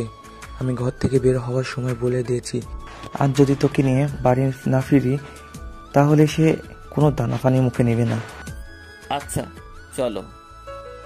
তারপর বাপ ছেলে সবাই মিলে বাসার উদ্দেশ্যে রওনা দেয়, কিন্তু বিপত্তি বাদে বাসার সামনে গিয়ে বাসার সামনে মানুষজন পুরো ভিড় করে ফেলেছে। এভাবে জানে খবর পেয়েছে যে আকাশ আজকে বাড়িতে আসবে। তখন থেকেই লোকজন আকাশের বাড়ির সামনে ভিড় লাগিয়েছে। পুরো এলাকার মানুষ এসে গেছে আকাশকে দেখার জন্য। এত মানুষ যে স্বস্তিতে নিঃশ্বাস পর্যন্ত নেওয়া যাচ্ছে না। বহু কষ্টে মানুষজনকে ঠেলে বাড়িতে প্রবেশ করে। আকাশের আম্মু তো আকাশকে জোরে ধরে সে কি কান্না! বহুদিন পর কলিজার টুকরাকে সামনে পেয়েছে। সমস্ত কিছুর বীরে আকাশ প্রীতির কথা ভুলেই গেছে। আর মনেই বা রাখবে কেন? নিঃস্বার্থভাবে ভালোবেসেছে, কিন্তু তার বিনিময়ে কি পেয়েছে? অপমান আর লাঞ্ছনা। তবে এখনো সে ভালোবাসে প্রীতিকে। প্রীতির তো হুশই উড়ে গেছে সামিয়ার কথা শুনে। কি বলছে এসব? তার মানে আকাশ হামিদ সাহেবের ছেলে? প্রীতির কলিজা ফেটে যাচ্ছে সামিয়ার কথা শুনে। এখন সে হারে হারে টের পাচ্ছে যে আকাশ কি ছিল। হীরাকে কাচের টুকরা মনে করে অপমান করেছি আমি, কিন্তু সে কখনো টাকা পয়সার বড়াই করেনি। আর আমি কি করলাম ওর সাথে? ছি! কিন্তু সামিরা, তুই এগুলো জানিস কি করে? কারণ আমি সাফার বান্ধবী, যে কিনা আকাশের ছোট বোন। ওর পরিবার সম্পর্কে আমি জানি না এমন কিছু নাই। তাহলে তুই আমাকে আগে বলিসনি কেন? বলে কি হবে? ভালো যদি বাসার এই হতো তাহলে এমন ধারা আচরণ করতি না। তাছাড়া ভাই আমাকে বারণ করেছে। প্রীতি শব্দ করে কান্না করে দেয়। আচ্ছা হয়েছে, এখন আর কেঁদে কোনো ফায়দা নাই। উঠে গিয়ে ফ্রেশ হয়ে নে, তারপর খেয়ে নিস। আমি চললাম, অনেকটা সময় হয়েছে আমি এসেছি, যাওয়া দরকার এখন আমার। সামিয়ারা চলে যায়। প্রীতির মুখে পানি ছিটা দিয়ে রুম থেকে বের হয়ে আসে। রুম থেকে বের হয়ে এসে দেখে তার বাবার সামনে দাঁড়িয়ে আছে। তিনি কোনো কথা ছাড়াই ঠাস করে প্রীতির গালের মধ্যে সজোরে একটা থাপ্পড় বসিয়ে দেয়। প্রীতির মুখে পানি ছিটা দিয়ে রুম থেকে বের হয়ে আসে। রুম থেকে বের হয়ে এসে দেখে তার বাবার সামনে দাঁড়িয়ে আছে। তিনি কোনো কথা ছাড়াই ঠাস করে প্রীতির গালের মধ্যে সজোরে একটা থাপ্পড় বসিয়ে দেয়। প্রীতি গালে হাত দিয়ে অবাক দৃষ্টি তাকিয়ে আছে ওর বাবার দিকে। সি, আমার ভাবতেও ঘৃণা হচ্ছে যে তুই আমার মেয়ে। আমি তোর আর সামিরার কথা শুনে ফেলেছি। আমি শিওর যে আকাশ কিছুই করেনি। তুই কিছু একটা করেছিস, যার ফলে সে চলে গিয়েছে। কি করেছিস সত্যি করে বল, না হয় কিন্তু ভুলে যাব যে তুই আমার মেয়ে। তুমি ঠিকই ধরেছ, আকাশের কোনো দোষ নেই, সবটা আমিই করেছি। কারণ ওকে কেন জানি আমার সহ্য হতো না। ওর জন্য সবার কাছে আমি ছোট হয়ে যাচ্ছিলাম দিন দিন। তোমরাও ওকে আমার থেকে বেশি গুরুত্ব দিচ্ছিলে। যেখানে তোমার সম্পত্তি আমি পাওয়ার কথা, সেখানে তুমি তার নামে করে দিয়েছো। এসব আমি মানতে পারছিলাম না, তাই ওকে ডিভোর্স দিয়ে সমস্ত কিছু নিজের নামে করে নিয়েছি। আর তোমাদের মিথ্যে বলেছি যে সে সমস্ত সম্পত্তি হাতিয়ে নিতে চায়। প্রীতি, তুই কতটা নিকৃষ্ট হলে এমন দ্বারা কাজ করতে পারিস? তোকে তো নিজের মেয়ে ভাবতেও আমার ঘৃণা হচ্ছে। যেই ছেলে চাইলে আমাদের থেকে আরো বহু উঁচু ফ্যামিলির মেয়ে বিয়ে করতে পারতো, সে তা না করে শুধু আমার কথায় তোকে বিয়ে করতে রাজি হয়ে গেছে। সেই ছেলের সাথে তুই এমন দ্বারা আচরণ করলি। আরে ওর কথা না হয় বাদই দিলাম, কিন্তু ওর বাবার যে একটা ভালো নাম ডাক আছে, যে বাংলাদেশ ব্যাংকের জিএম, তোর বাবার তো সেটাও নাই। তুই এমন একটা সোনার টুকরো ছেলেকে ঠকাইলি। শুনে রাখ, তোকে একটা কথা বলে রাখি, তোর কপালে সুখ নাই। তোর অনেক পস্তাতে হবে তোর কৃতকর্মের জন্য। আর আজ থেকে আমি ভুলে যাব যে প্রীতি নামক আমার কোনো মেয়ে ছিল। তিনি এটা বলে প্রীতি রুম থেকে বের হয়ে আসে। হাউমাউ করে কান্না করে দেয় প্রীতি ওর বাবার কথা শুনে। কিন্তু তার ভিতরটা কেমন যেন হয়ে আছে। সবাই ওর থেকে আকাশকে বেশি পাত্তা দিচ্ছিল, তাই সে এমন ধারা কর্মকাণ্ড করে ফেলেছে। আবার ভিতরে এটাও কাজ করছে যে এত টাকা পয়সা মালিক হওয়ার পরও ও কখনো তা নিয়ে বড়াই করেনি। আল্লাহ, এখন আমি কি করব? আমার যে কোনো কিছুই মাথায় কাজ করছে না। তবে আমি সবার উপরে থাকব, আমার থেকে বেশি গুরুত্ব কেউ কাউকে দিতে পারবে না, সেই জন্যই তো এমনটা করেছি। সারাদিন কোনো খাওয়া দাওয়া নাই, 4 দেয়ালের মাঝে নিজেকে বন্দি করে রেখেছে। বিছানায় শুয়ে এপাশ ওপাশ করেছে, কিন্তু ঘুম আসছে না। চোখ থেকে ঘুম নামক শব্দটা যেন উধাও হয়ে গিয়েছে। তখনই তার চোখের সামনে ভেসে উঠছে যে সে আকাশকে জড়িয়ে ধরে ওর বুকের মধ্যে মাথা গুজে দিয়ে শুয়ে আছে। তার খুব ইচ্ছা করছে আকাশকে জড়িয়ে ধরে ঘুমিয়ে যেতে। কখন যে লোকটাকে জড়িয়ে ধরার মতো বদ অভ্যাস হয়ে গেছে সে নিজেও জানে না। একা ঘুমাতে ভয় করত, কিন্তু সেই ভয় কখন যে ওকে জড়িয়ে ধরায় কনভার্ট হয়ে গিয়েছে তা নিজেও ও অজানা। চোখের কোণে পানি বেয়ে পড়ছে। নিজেকে নিজেই প্রশ্ন করলাম, আচ্ছা লোকটাকে কি আমি চাই? ওকে ছাড়া যে কোনো কিছুতেই শান্তি পাচ্ছি না, তার মানে ওকে চাই আমার। হ্যাঁ, আমি কাল সকালেই ওর কাছে ফিরে যাব, কিন্তু সে কি আমায় মেনে নেবে? আবার কি সে আগের মতন করে ভালোবাসবে? কলিজাটা ছিঁড়ে যাচ্ছে একদম মানুষটার জন্য। যত যাই হোক, এবার আর মানুষটাকে কোনো কষ্ট দেব না, মানুষটাকে নিজের করে আগলে রাখবো। মানুষটার বুকের মধ্যেই যে আমার শেষ ঠিকানা, মরে গেলেও মানুষটার বুকের মধ্যে মাথা রেখে মরতে চাই। এসব ভাবতে ভাবতে কখন যে বোর হয়ে গেছে সে নিজেও জানে না। তারপর সে উজু করে সোজা জায়নামাজ নিয়ে রবের হাজিরা দিতে বসে যায়। নামাজ শেষ করে খোদার কাছে একটাই আবদার করে, আল্লাহ, আকাশকে তুমি আমার কাছে ফিরিয়ে দাও, লোকটাকে যে নিজের অজান্তে ভালোবেসে ফেলেছি। তারপর রেডি হয়ে নেয়। একটা কাগজে ছোট করে 2 শব্দের একটা ওয়ার্ড লিখে ডাইনিং টেবিলের উপরে রেখে সে ঘর থেকে বের হয়ে পড়ে। সামিয়াকে ফোন দিয়ে সাথে নিয়ে নেয়। সকালবেলায় প্রীতির আম্মু নাস্তা বানিয়ে ডাইনিং টেবিলের উপর সাজিয়ে রাখবে, এমন সময় একটা সাদা কাগজ চোখে পড়ে। তখন তিনি সেটা হাতে নিয়ে তুলে দেখে, মা, আমি আকাশের কাছে যাচ্ছি, জানি না সে আমায় মেনে নেবে কিনা। যদি মেনে নেয় তাহলে ওর সাথেই ঘরে ফিরবো, আর যদি না মেনে নেয় তাহলে এই মুখ আর কাউকে কখনো দেখাবো না, দূরে কোথাও চলে যাব। এমন কিছু দেখতে পেয়ে প্রীতির আম্মু দৌড়ে গিয়ে প্রীতির আব্বুকে কাগজটা দেখায়। প্রীতির আব্বু কি বলবে ভেবে পাচ্ছে না। মেয়ে যা করেছে, তারপর ভালো খারাপ আর কিছুই মাথায় আসছে না। এই প্রীতির বাবা, কি হয়েছে? আকাশ তো আমাদের সম্পত্তি হাতিয়ে নেওয়ার চেষ্টা করছিল, কিন্তু প্রীতির জন্য পারেনি। তাহলে এমন খারাপ ছেলের জন্য প্রীতির এমন দ্বারা উদ্যোগ নিল কি করে? সমস্ত কিছুর পিছনে যে প্রীতির হাত, সেটা ওর আম্মু জানে না। আকাশকে খারাপ বলো না, ওর নামে বাজে কথা বললেও পাপ হবে। এসব কিছুর পিছনে তোমার মেয়ের হাত ছিল, আকাশে কোনো দোষ নেই। মানে কি বলছো এসব? হ্যাঁ, ঠিকই বলেছি। প্রীতি সম্পর্কে এমন কিছু শুনতে পাবে তিনি কল্পনা করতে পারেননি। কিন্তু এখন মেয়ে যে ওর কাছে চলে গিয়েছে, সে যদি মেনে না নেয় তাহলে তো মেয়েটা উল্টাপাল্টা কিছু করে বসবে। জানি না আমি কিছু তোমার মেয়ের ব্যাপারে, তবে এতটুকু জানি তোমার মেয়ের শিক্ষা হওয়া উচিত। অন্যদিকে আকাশের রাতে ঘুম হয়নি। সে মেয়েটাকে নিজের জীবনে থেকেও বেশি ভালোবেসে ফেলেছে, কিন্তু মেয়েটা তার ভালোবাসা মূল্য এভাবে দিবে সেটা ভাবতেই তার কলিজা ফেটে যাচ্ছে। না, আর ভালোবাসবো না আমি তোমাকে প্রীতি। যতটা ভালোবাসতাম এখন তার থেকে কয়েক গুণ বেশি ঘৃণা করব। আকাশের পরিবারের সবাই মিলে একত্রে নাস্তা করতে বসে সকালবেলা। এমন সময় কে একজন বাসায় কলিং বেল বাজায়। সাফা, একটু দেখতো কে এসেছে। আচ্ছা আম্মু, দেখছি। সে দরজা খুলে দেখতে পায় একটা মেয়ে দাঁড়িয়ে আছে। এই যে, কে আপনি? প্লিজ আকাশকে একটু ডেকে দাও, আমি ওর সাথে কথা বলবো। সাফা, কে এসেছে? আম্মু, চিনি না আমি। একটা মেয়ে এসেছে, বলছি ভাইয়াকে ডেকে দিতে। ওকে, দাঁড়াও আম্মু, আমি দেখছি কে আবার এত সকাল সকাল আমার খোঁজ করতে এসেছে। বলেই দরজার কাছে গিয়ে প্রীতিকে দেখে তো চোখ জোড়া কপালে উঠে গিয়েছে। ভাইয়া, কে এই মেয়ে? চিনি না আমি, কেই মেয়ে, ওকে চলে যেতে বল। বলে হেঁটে চলে আসতে যাব, ঠিক তখনই প্রীতি পিছন থেকে পা দুটো ঝাপটে ধরে।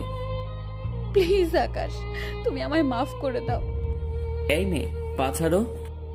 না, আমি পা ছাড়বো না, তুমি আগে বলো আমায় মাফ করে দিয়েছো।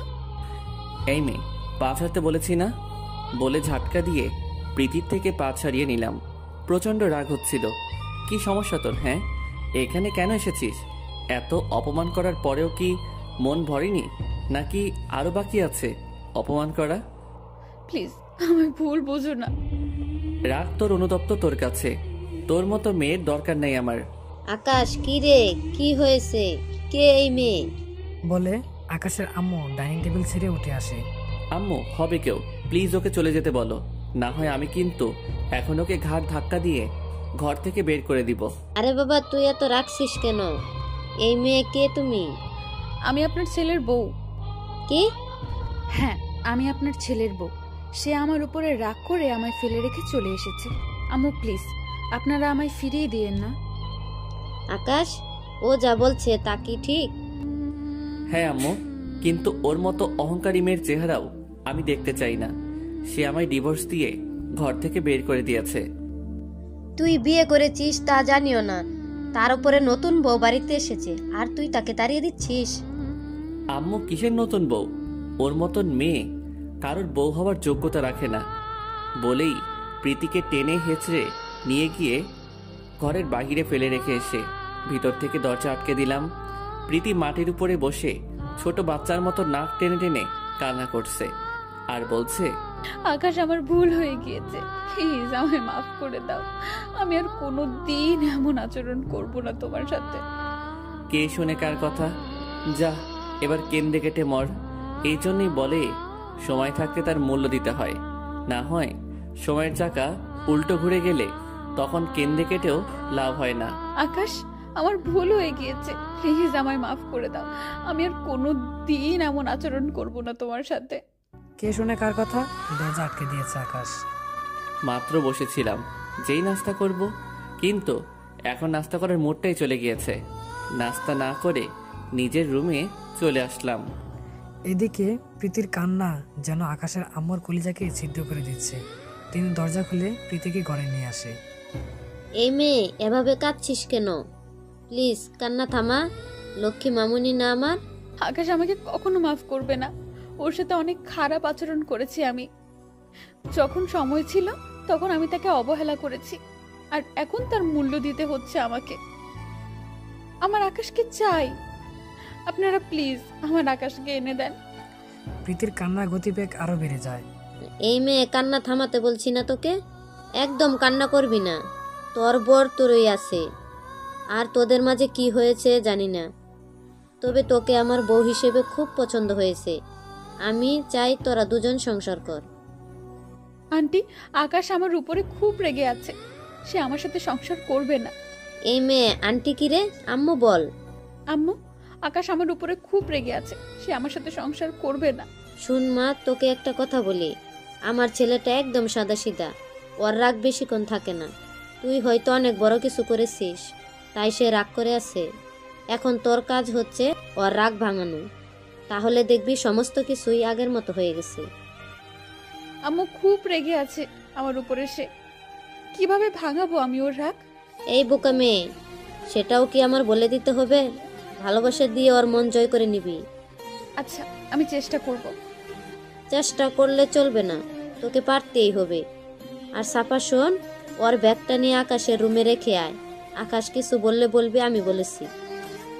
আচ্ছা আম্মু। আর ভাবিজান শোনেন, ভাইয়াকে একা জয় করে নিলেই হবে না, তার ছোট বোনকেও জয় করতে হবে। মাথায় থাকে যেন, ভাইয়ের মতন করে আমাকেও ভালোবাসতে হবে, তাহলে আমি সাহায্য করব ভাইয়ের রাগ ভাঙাতে। আচ্ছা, বাসবো। সাফা প্রীতির ব্যাগটা নিয়ে আকাশের রুমে ব্যাগটা রেখে যখন আসতে যাবে তখনই, কিরে, ওই মেয়ের ব্যাগ আমার রুমে কেন? আম্মু বলেছে তোর রুমে রাখতে ভাবির ব্যাগ, আর বিদায় কেন হবে? আমাদের ভাবি বলে কথা, আমরাও চাই তুই তাকে মেনে নে। ইম্পসিবল, কখনোই না। ওই মেয়েকে আমি কখনোই মেনে নিব না। হয়েছে, আর বলিস না, সময় হলে ঠিকই মেনে নিবি, শুধু সময়ের অপেক্ষায়। এই সাফা, তোর কি মাথা খারাপ হয়ে গেছে? মাথা কেন খারাপ হবে? যা সত্যি তাই বললাম। এখন কিন্তু বেশি হয়ে যাচ্ছে। আর ওই মেয়েকে বাড়িতে আশ্রয় দিয়েছে কে? এই, তুই আমার উপর রাখছিস কেন? আম্মুর উপরে গিয়ে রাগ দেখা। আমি তো রাখিনি, আম্মু রেখেছে ওকে। আচ্ছা থাক তুই, আমি যাচ্ছি। রাগে পিত্তি ফেটে যাচ্ছে। আম্মুর কি খেয়ে দে কাজ নেই যে এমন একটা মেয়েকে বাড়িতে আশ্রয় দিয়েছে? উনি কি জানে যে এই মেয়ে আমার সাথে কত খারাপ আচরণ করেছে। না, ওই মেয়েকে আমি কখনোই মানব না। সবাই মেনে নিলেও আমি মানব না। দরকার হয় ঘর ছেড়ে চলে যাব। আবার রাতের বেলায় শুয়ে শুয়ে ফোন টিপছি, এমন সময় দরজার পাশে একটা ছায়ামূর্তি চোখে পড়ল। এই কে ওখানে? গলার আওয়াজ শুনতেই ছায়ামূর্তিটা গায়েব। দূর, আমার ভুল হবে হয়তো, কিন্তু না। একটু পর আবার লক্ষ্য করলাম ছায়ামূর্তিটা আগের জায়গাতে দাঁড়িয়ে আছে। এবার আমি শিওর যে এখানে কোনো মানুষ দাঁড়িয়েছিল আগের বারও। এবার আর কোনো আওয়াজ করলাম না, চুপচাপ বিছানা থেকে উঠে দরজার দিকে এগিয়ে গেলাম। গিয়ে দেখি প্রীতি দাঁড়িয়ে আছে। এই তুই এখানে কি করছিস? আর তুই এখনো এই বাড়িতে কেন? প্রীতির সাথে সাথেই আকাশের পায়ে পড়ে যায়। আকাশ প্লিজ, তুমি আমায় ক্ষমা করে দাও। আমি আর কখনো তোমার সাথে ওইরূপ আচরণ করব না। এই পাছার তুই, তোকে পড়া শেষ আমার। যে মানুষকে সম্মান দিতে জানে না সে মাপ চাওয়াই বেকার। সত্যি বলছি, আমি আর কখনো এমন করব না। প্লিজ আমায় ফিরিয়ে দিও না। এই দেখ, তোর ফালতু ড্রামাগুলো দেখতে একদম ইচ্ছে করছে না। পাছার, আর তুই তোর মতো থাক। কারণ আম্মু যেহেতু তোকে ঘরে ঢুকিয়েছে, ওনার উপরে আমি আর কিছু বলতে পারবো না। আকাশ, তুমি আমায় যা শাস্তি দেওয়ার দাও, তাও তোমার বুকে মাথা রেখে সারাটা জীবন কাটাতে চাই। এই তোকে একবার বলেছি যে কথা কানে যায় না। তোর মতো থার্ড ক্লাস মেয়ের এই সমস্ত ফালতু ড্রামাগুলো দেখতে আমার একদমই ইচ্ছে করছে না। পাছার তুই, বলে জোর করে পা ছাড়িয়ে নিয়ে রুমে চলে যায়। প্রীতিও পিছনে পিছনে তার রুমে যায়।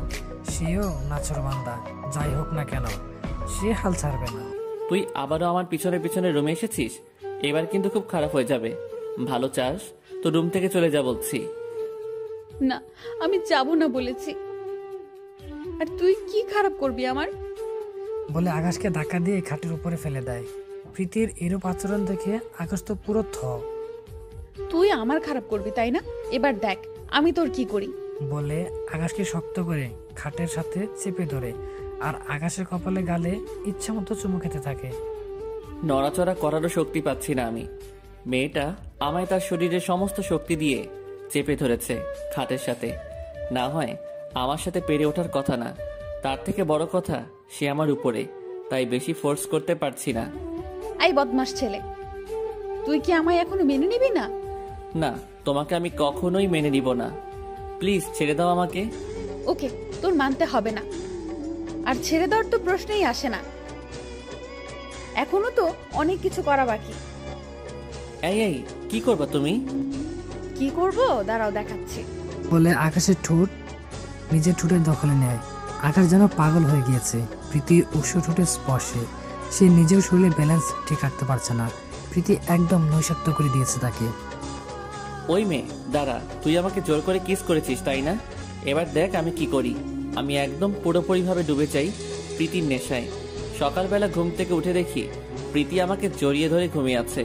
কিরে, এই মেয়ে আমাকে জড়িয়ে ধরেছে কখন? তখনই মনে পড়ে গতকাল রাতের কথা। রাতে আমাদের দুজনের মাঝে সমস্ত কিছু হয়েছে। আমি মাথায় হাত দিয়ে ফেলি। আল্লাহ, এটা কি করলাম আমি? সে না আমার সাথে সমস্ত সম্পর্ক শেষ করে দিয়েছে, তারপরেও এমন ধারা কাজ কিভাবে করলাম আমি ওর সাথে? না, ওকে ডাক দেওয়া দরকার। এই প্রীতি উঠো। আর একটু ঘুমাতে দাও না প্লিজ। কিসের ঘুম? উঠ তুই, একদম কানের নিচে লাগাই দিব। এখন যদি ঘুম থেকে না উঠোস। এই কি হয়েছে, এত রেগে যাচ্ছ কেন? কি হচ্ছে জানিস না? তুই আমাকে ডিভোর্স দিয়ে দিয়েছিস, তারপরেও কেন আমায় এইসবে ইনভলভ করলি? আমি মানি না সেই ডিভোর্স। আমার তোমাকে চাই, ব্যাস। মানো আর না মানো দিয়ে কিচ্ছু আসে যায় না। আমি মানি তোর আর আমার মধ্যে এখন আর কোনো সম্পর্ক নেই। সো আজকের পর তুই আমার ধারে কাছেও আসবি না। বলে ওকে টেনে হেঁচড়ে রুম থেকে বের করে দিয়ে দরজা আটকে দিলাম। ছি, কিভাবে করলাম আমি ওর সাথে এমন ধারা কাজ? কিভাবে মায়া করে ফেলেছে সে আমায় এক রাতের মধ্যে, যার মায়া থেকে বেঁচে উঠতে পারিনি আমি। না, এটা অন্যায় করেছি আমি। আজকের পর ওর ছায়া পর্যন্ত পারাবো না আমি। এই স্পর্শ করা তো দূরে থাক। দরজার ওপাশে দাঁড়িয়ে প্রীতি অজরে কান্না করছে। কাল রাতের পর আকাশ তার সাথে এমন তার আচরণ করবে সে ভাবতেও পারেনি। সে ভেবেছে হয়তো ওকে নিজের অস্তিত্ব দিয়ে হলেও আপন করে নেবে, কিন্তু সে ধারণা ভুল ছিল। মানুষটা কি করলে তাকে আবার আপন করে নেবে? নিজের ভুলের জন্যই যে মানুষটাকে হারাতে চলেছে, যেই মানুষটা আমার বুকে নিয়ে ঘুমাতো, সে আজ টেনে হিচড়ে ঘর থেকে বের করে দিচ্ছে। হে আল্লাহ, তুমি আমার পথ দেখিয়ে দাও। আমি আর পারছি না এভাবে থাকতে। চোখের পানিগুলো মুছে নিচে চলে যায়। কিরে, কেমন কাটলো রাত তোদের? আকাশ কিছু বলেনি তো? না আম্মু, কিচ্ছু বলেনি। আর রাত অনেক ভালো কেটেছে আম্মু। শোন, আস্তে আস্তে সবকিছুই আগের মতো হয়ে যাবে। শুধু একটু ধৈর্য ধারণ কর মা। একদিনে তো আর সব আগের মতো হয়ে যাবে না, একটু সময় লাগবে। আর ধৈর্য ধরলে তার ফল পাওয়া যায়। হ্যাঁ আম্মু। অপরদিকে আকাশ এখনো নিজেকে নর্মাল করতে পারছে না। নিজের ভিতরে কেমন যেন একটা অপরাধবোধ কাজ করছে। তবে একটা জিনিস, প্রীতিকে কিন্তু সে এখনো ডিভোর্স দেয়নি। যদিও প্রীতি ডিভোর্স পেপারে সাইন করে দিয়েছে, কিন্তু আকাশ তা করেনি। দিন পেরিয়ে চলছে, আকাশ সেই আগের জায়গাতে আটকে আছে। সে প্রীতিকে কখনোই ক্ষমা করবে না। প্রীতিও তার প্রচেষ্টা চালাচ্ছে। সেও হেরে যাবার মতো মানুষ নয়। সে আকাশকে তার ভালোবাসা দিয়ে ভুলিয়ে দিবে পিছনের সমস্ত অতীত। কিন্তু আকাশের রাগ কোনোভাবেই ভাঙাতে পারছে না। আকাশ তো প্রীতিকে তার ধারের কাছেও ঘেঁষতে দেয় না। কিন্তু রাতের বেলায় দুজনে একই সাথেই রুমে থাকে, মাঝে বাংলাদেশ আর পাকিস্তান বর্ডারের মতো করে কুলবালিশ দিয়ে। কিন্তু কে মানে সেই বর্ডার? আকাশ ঘুমিয়ে গেলে প্রীতি কুলবালিশটা সরিয়ে তাকে জড়িয়ে ধরে। আর সকালবেলা আকাশ ঘুম থেকে ওঠার আগেই প্রীতি তাকে ছেড়ে দেয়। একদিন সকালবেলায় প্রীতির বাবা মা প্রীতিকে দেখতে আসে। প্রীতি আগের চাইতে অনেক শুকিয়ে গেছে। তারা প্রীতির চেহারা দেখেই বুঝে ফেলে যে তাদের মধ্যে কোনো কিছুই ভালো চলছে না। প্রীতি, তোকে একটা কথা বলি, আজ তোর ভুলের জন্যই তোর এমন হাল হয়েছে। চুপ করে আছি বাবার কথা শুনে। কি বলবো? যা সত্যি তাই বলেছি। কিন্তু নিজের শরীরের তো খেয়াল রাখবি নাকি? ভুল করেছিস সেটা মানলাম, কিন্তু নিজের শরীরের এমন হাল করেছিস কেন? জানিস, তোর উপরে আমার অনেক রাগ ছিল, কিন্তু এখন তোকে দেখার পর সমস্ত রাগ পানি হয়ে গেছে। মারে চল তুই আমাদের সাথে, তোকে আর এখানে থাকতে হবে না। আর জামাইকে আমি বুঝিয়ে বলবো, সে যেন তোকে আবার মেনে নেয়। বাবা, তার আর কোনো প্রয়োজন নেই। আকাশ কখনো আর আগের মতো করে আমায় ভালোবাসবে না। তুমি যতই মিনতি করো না কেন, কাজ হবে না। কারণ একবার মানুষের মন থেকে উঠে গেলে পরবর্তীতে তাকে জায়গা দেওয়া অনেক কঠিন হয়ে যায়। আমার ক্ষেত্রেও তাই হয়েছে। আর আমি মরি বা বাঁচি, কিন্তু এবারেই আমি ছাড়বো না। যতদিন হায়াত আছে এ বাড়িতেই থাকবো, আর আকাশকে মানানোর চেষ্টা করব। মারে বিশ্বাস কর, তোর চোখে সত্যিকারের ভালোবাসা দেখতে পাচ্ছি আমি। সেদিন হয়তো রাগের বসে তোকে অনেকগুলো কথা শোনাইছি, কিন্তু আজ মন থেকে দোয়া করব আকাশ যাতে তোকে আবার মেনে নেয় আর আগের মতো করে ভালোবাসে।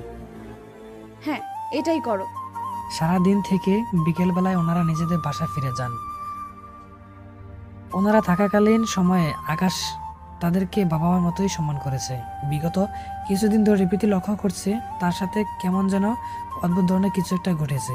সে অনুভব করে সে মা হতে চলেছে। তার খুব ইচ্ছে করছে আকাশকে বলতে, আকাশ, আমাদের সন্তান পৃথিবীতে আসতে চলেছে, এবার তো তুমি আমায় মেনে নাও।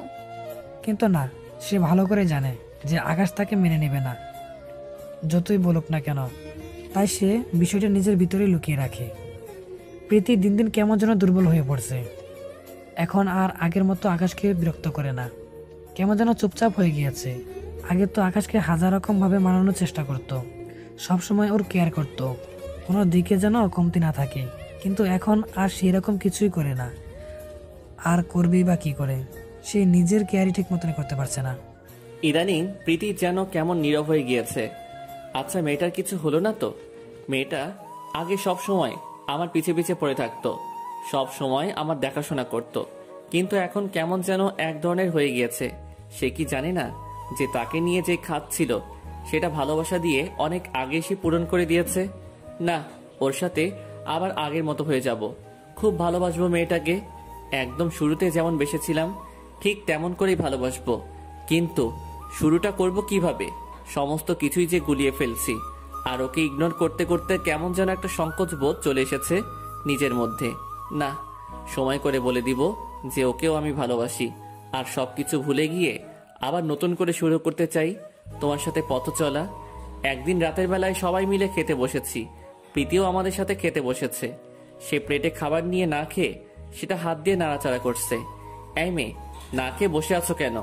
কোনো কথা বলছি না। আকাশের দিকে অসহায় দৃষ্টিতে তাকিয়ে নজরটা নিচে নামিয়ে ফেললাম। একদম খেতে ইচ্ছে করছে না, খাবার যেন পেট দিয়ে ঢুকছেই না। মুখটা পুরো তেতো হয়ে আছে, যা খাচ্ছি তাই যেন বিষের মতো মনে হচ্ছে। প্রীতির এমন আচরণ দেখে বুঝতে বাকি রইল না যে মেয়েটার কিছু একটা হয়েছে। ওর অসহায় চাহনিটা কিছু একটা ইঙ্গিত করছে আমায়। কোনো কথা না বলে ওর সামনে থেকে খাবারের প্লেটটা নিয়ে নিলাম।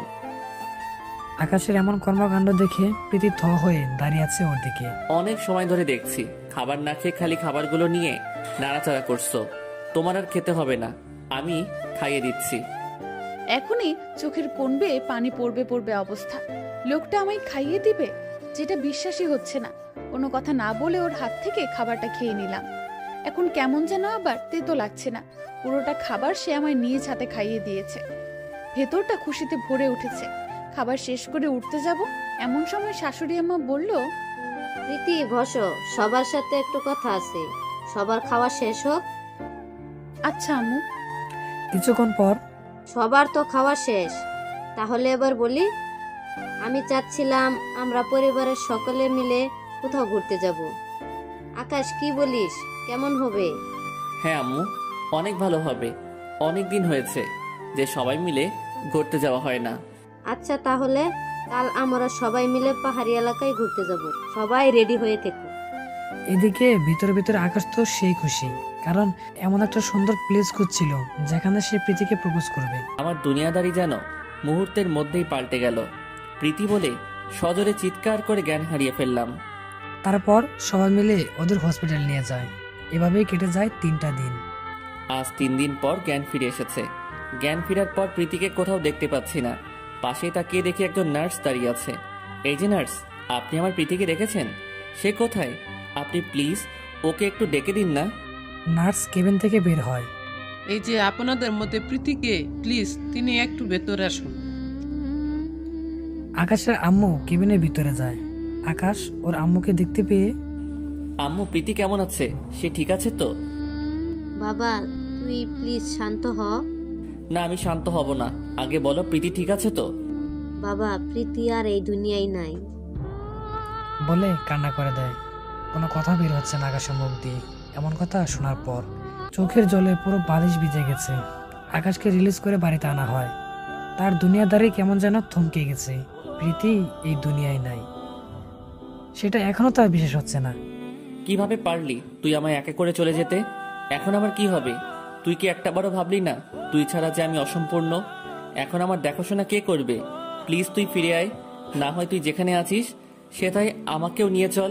বলে কান্না করতে থাকে। প্রীতি মারা গেছে আজ 1 মাস পূর্ণ হয়েছে। এই 1 মাসে আকাশ সূর্যের আলো পর্যন্ত দেখেনি। সারাটা দিন নিজেকে রুমের মধ্যে বন্দি করে রেখেছে। তার একটাই কথা, প্রীতিকে ছাড়া সে অসম্পূর্ণ। প্রীতি যা যা ব্যবহার করত সেখানে সেখানে প্রীতির হাতের ছোঁয়া লেগেছে। সেগুলো বুকের সাথে জড়িয়ে ধরে সারা দিন কান্না করে। আলমারিতে প্রীতির পছন্দের একটা জামদানি শাড়ি ছিল। আকাশ আলমারি খুলে সেটা নামায়, তারপর সেটাকে শক্ত করে জড়িয়ে ধরে। এটা তোর সবচাইতে পছন্দের একটা শাড়ি ছিল। এখন এই শাড়িগুলো কে পরবে? কে শাড়িগুলো পরে আমার সামনে বারবার ঘুরঘুর করবে, শুধু এই আশায় যে আমি তাকে কাছে টেনে নিব। আকাশ অজরে কান্না করছে শাড়িটাকে জড়িয়ে ধরে। ঠিক তখনই শাড়ি বাস থেকে কিছু একটা নিচে পড়ে। আকাশ সেটাকে হাতে নিয়ে দেখে একটা ফাইল, যেটাতে মেট্রোপলিটন হসপিটালের নাম লেখা। ফাইল খুলে দেখে তার ভিতরে লেখা ছিল কিভাবে শরীরের যত্ন নেবে, কিভাবে বেবির যত্ন নেবে। তার মানে প্রীতি মা হতে যাচ্ছিল, আর সে লুকিয়ে ডক্টর দেখিয়েছে। না হয়তো আমি জানতাম। এটা দেখার পর ইচ্ছে করছে গলা ফাটিয়ে চিৎকার করে কান্না করি। কলিজারে, তুই কেন আমায় বাঁচাতে গেলি? তোর জায়গায় আমি মরে যেতাম।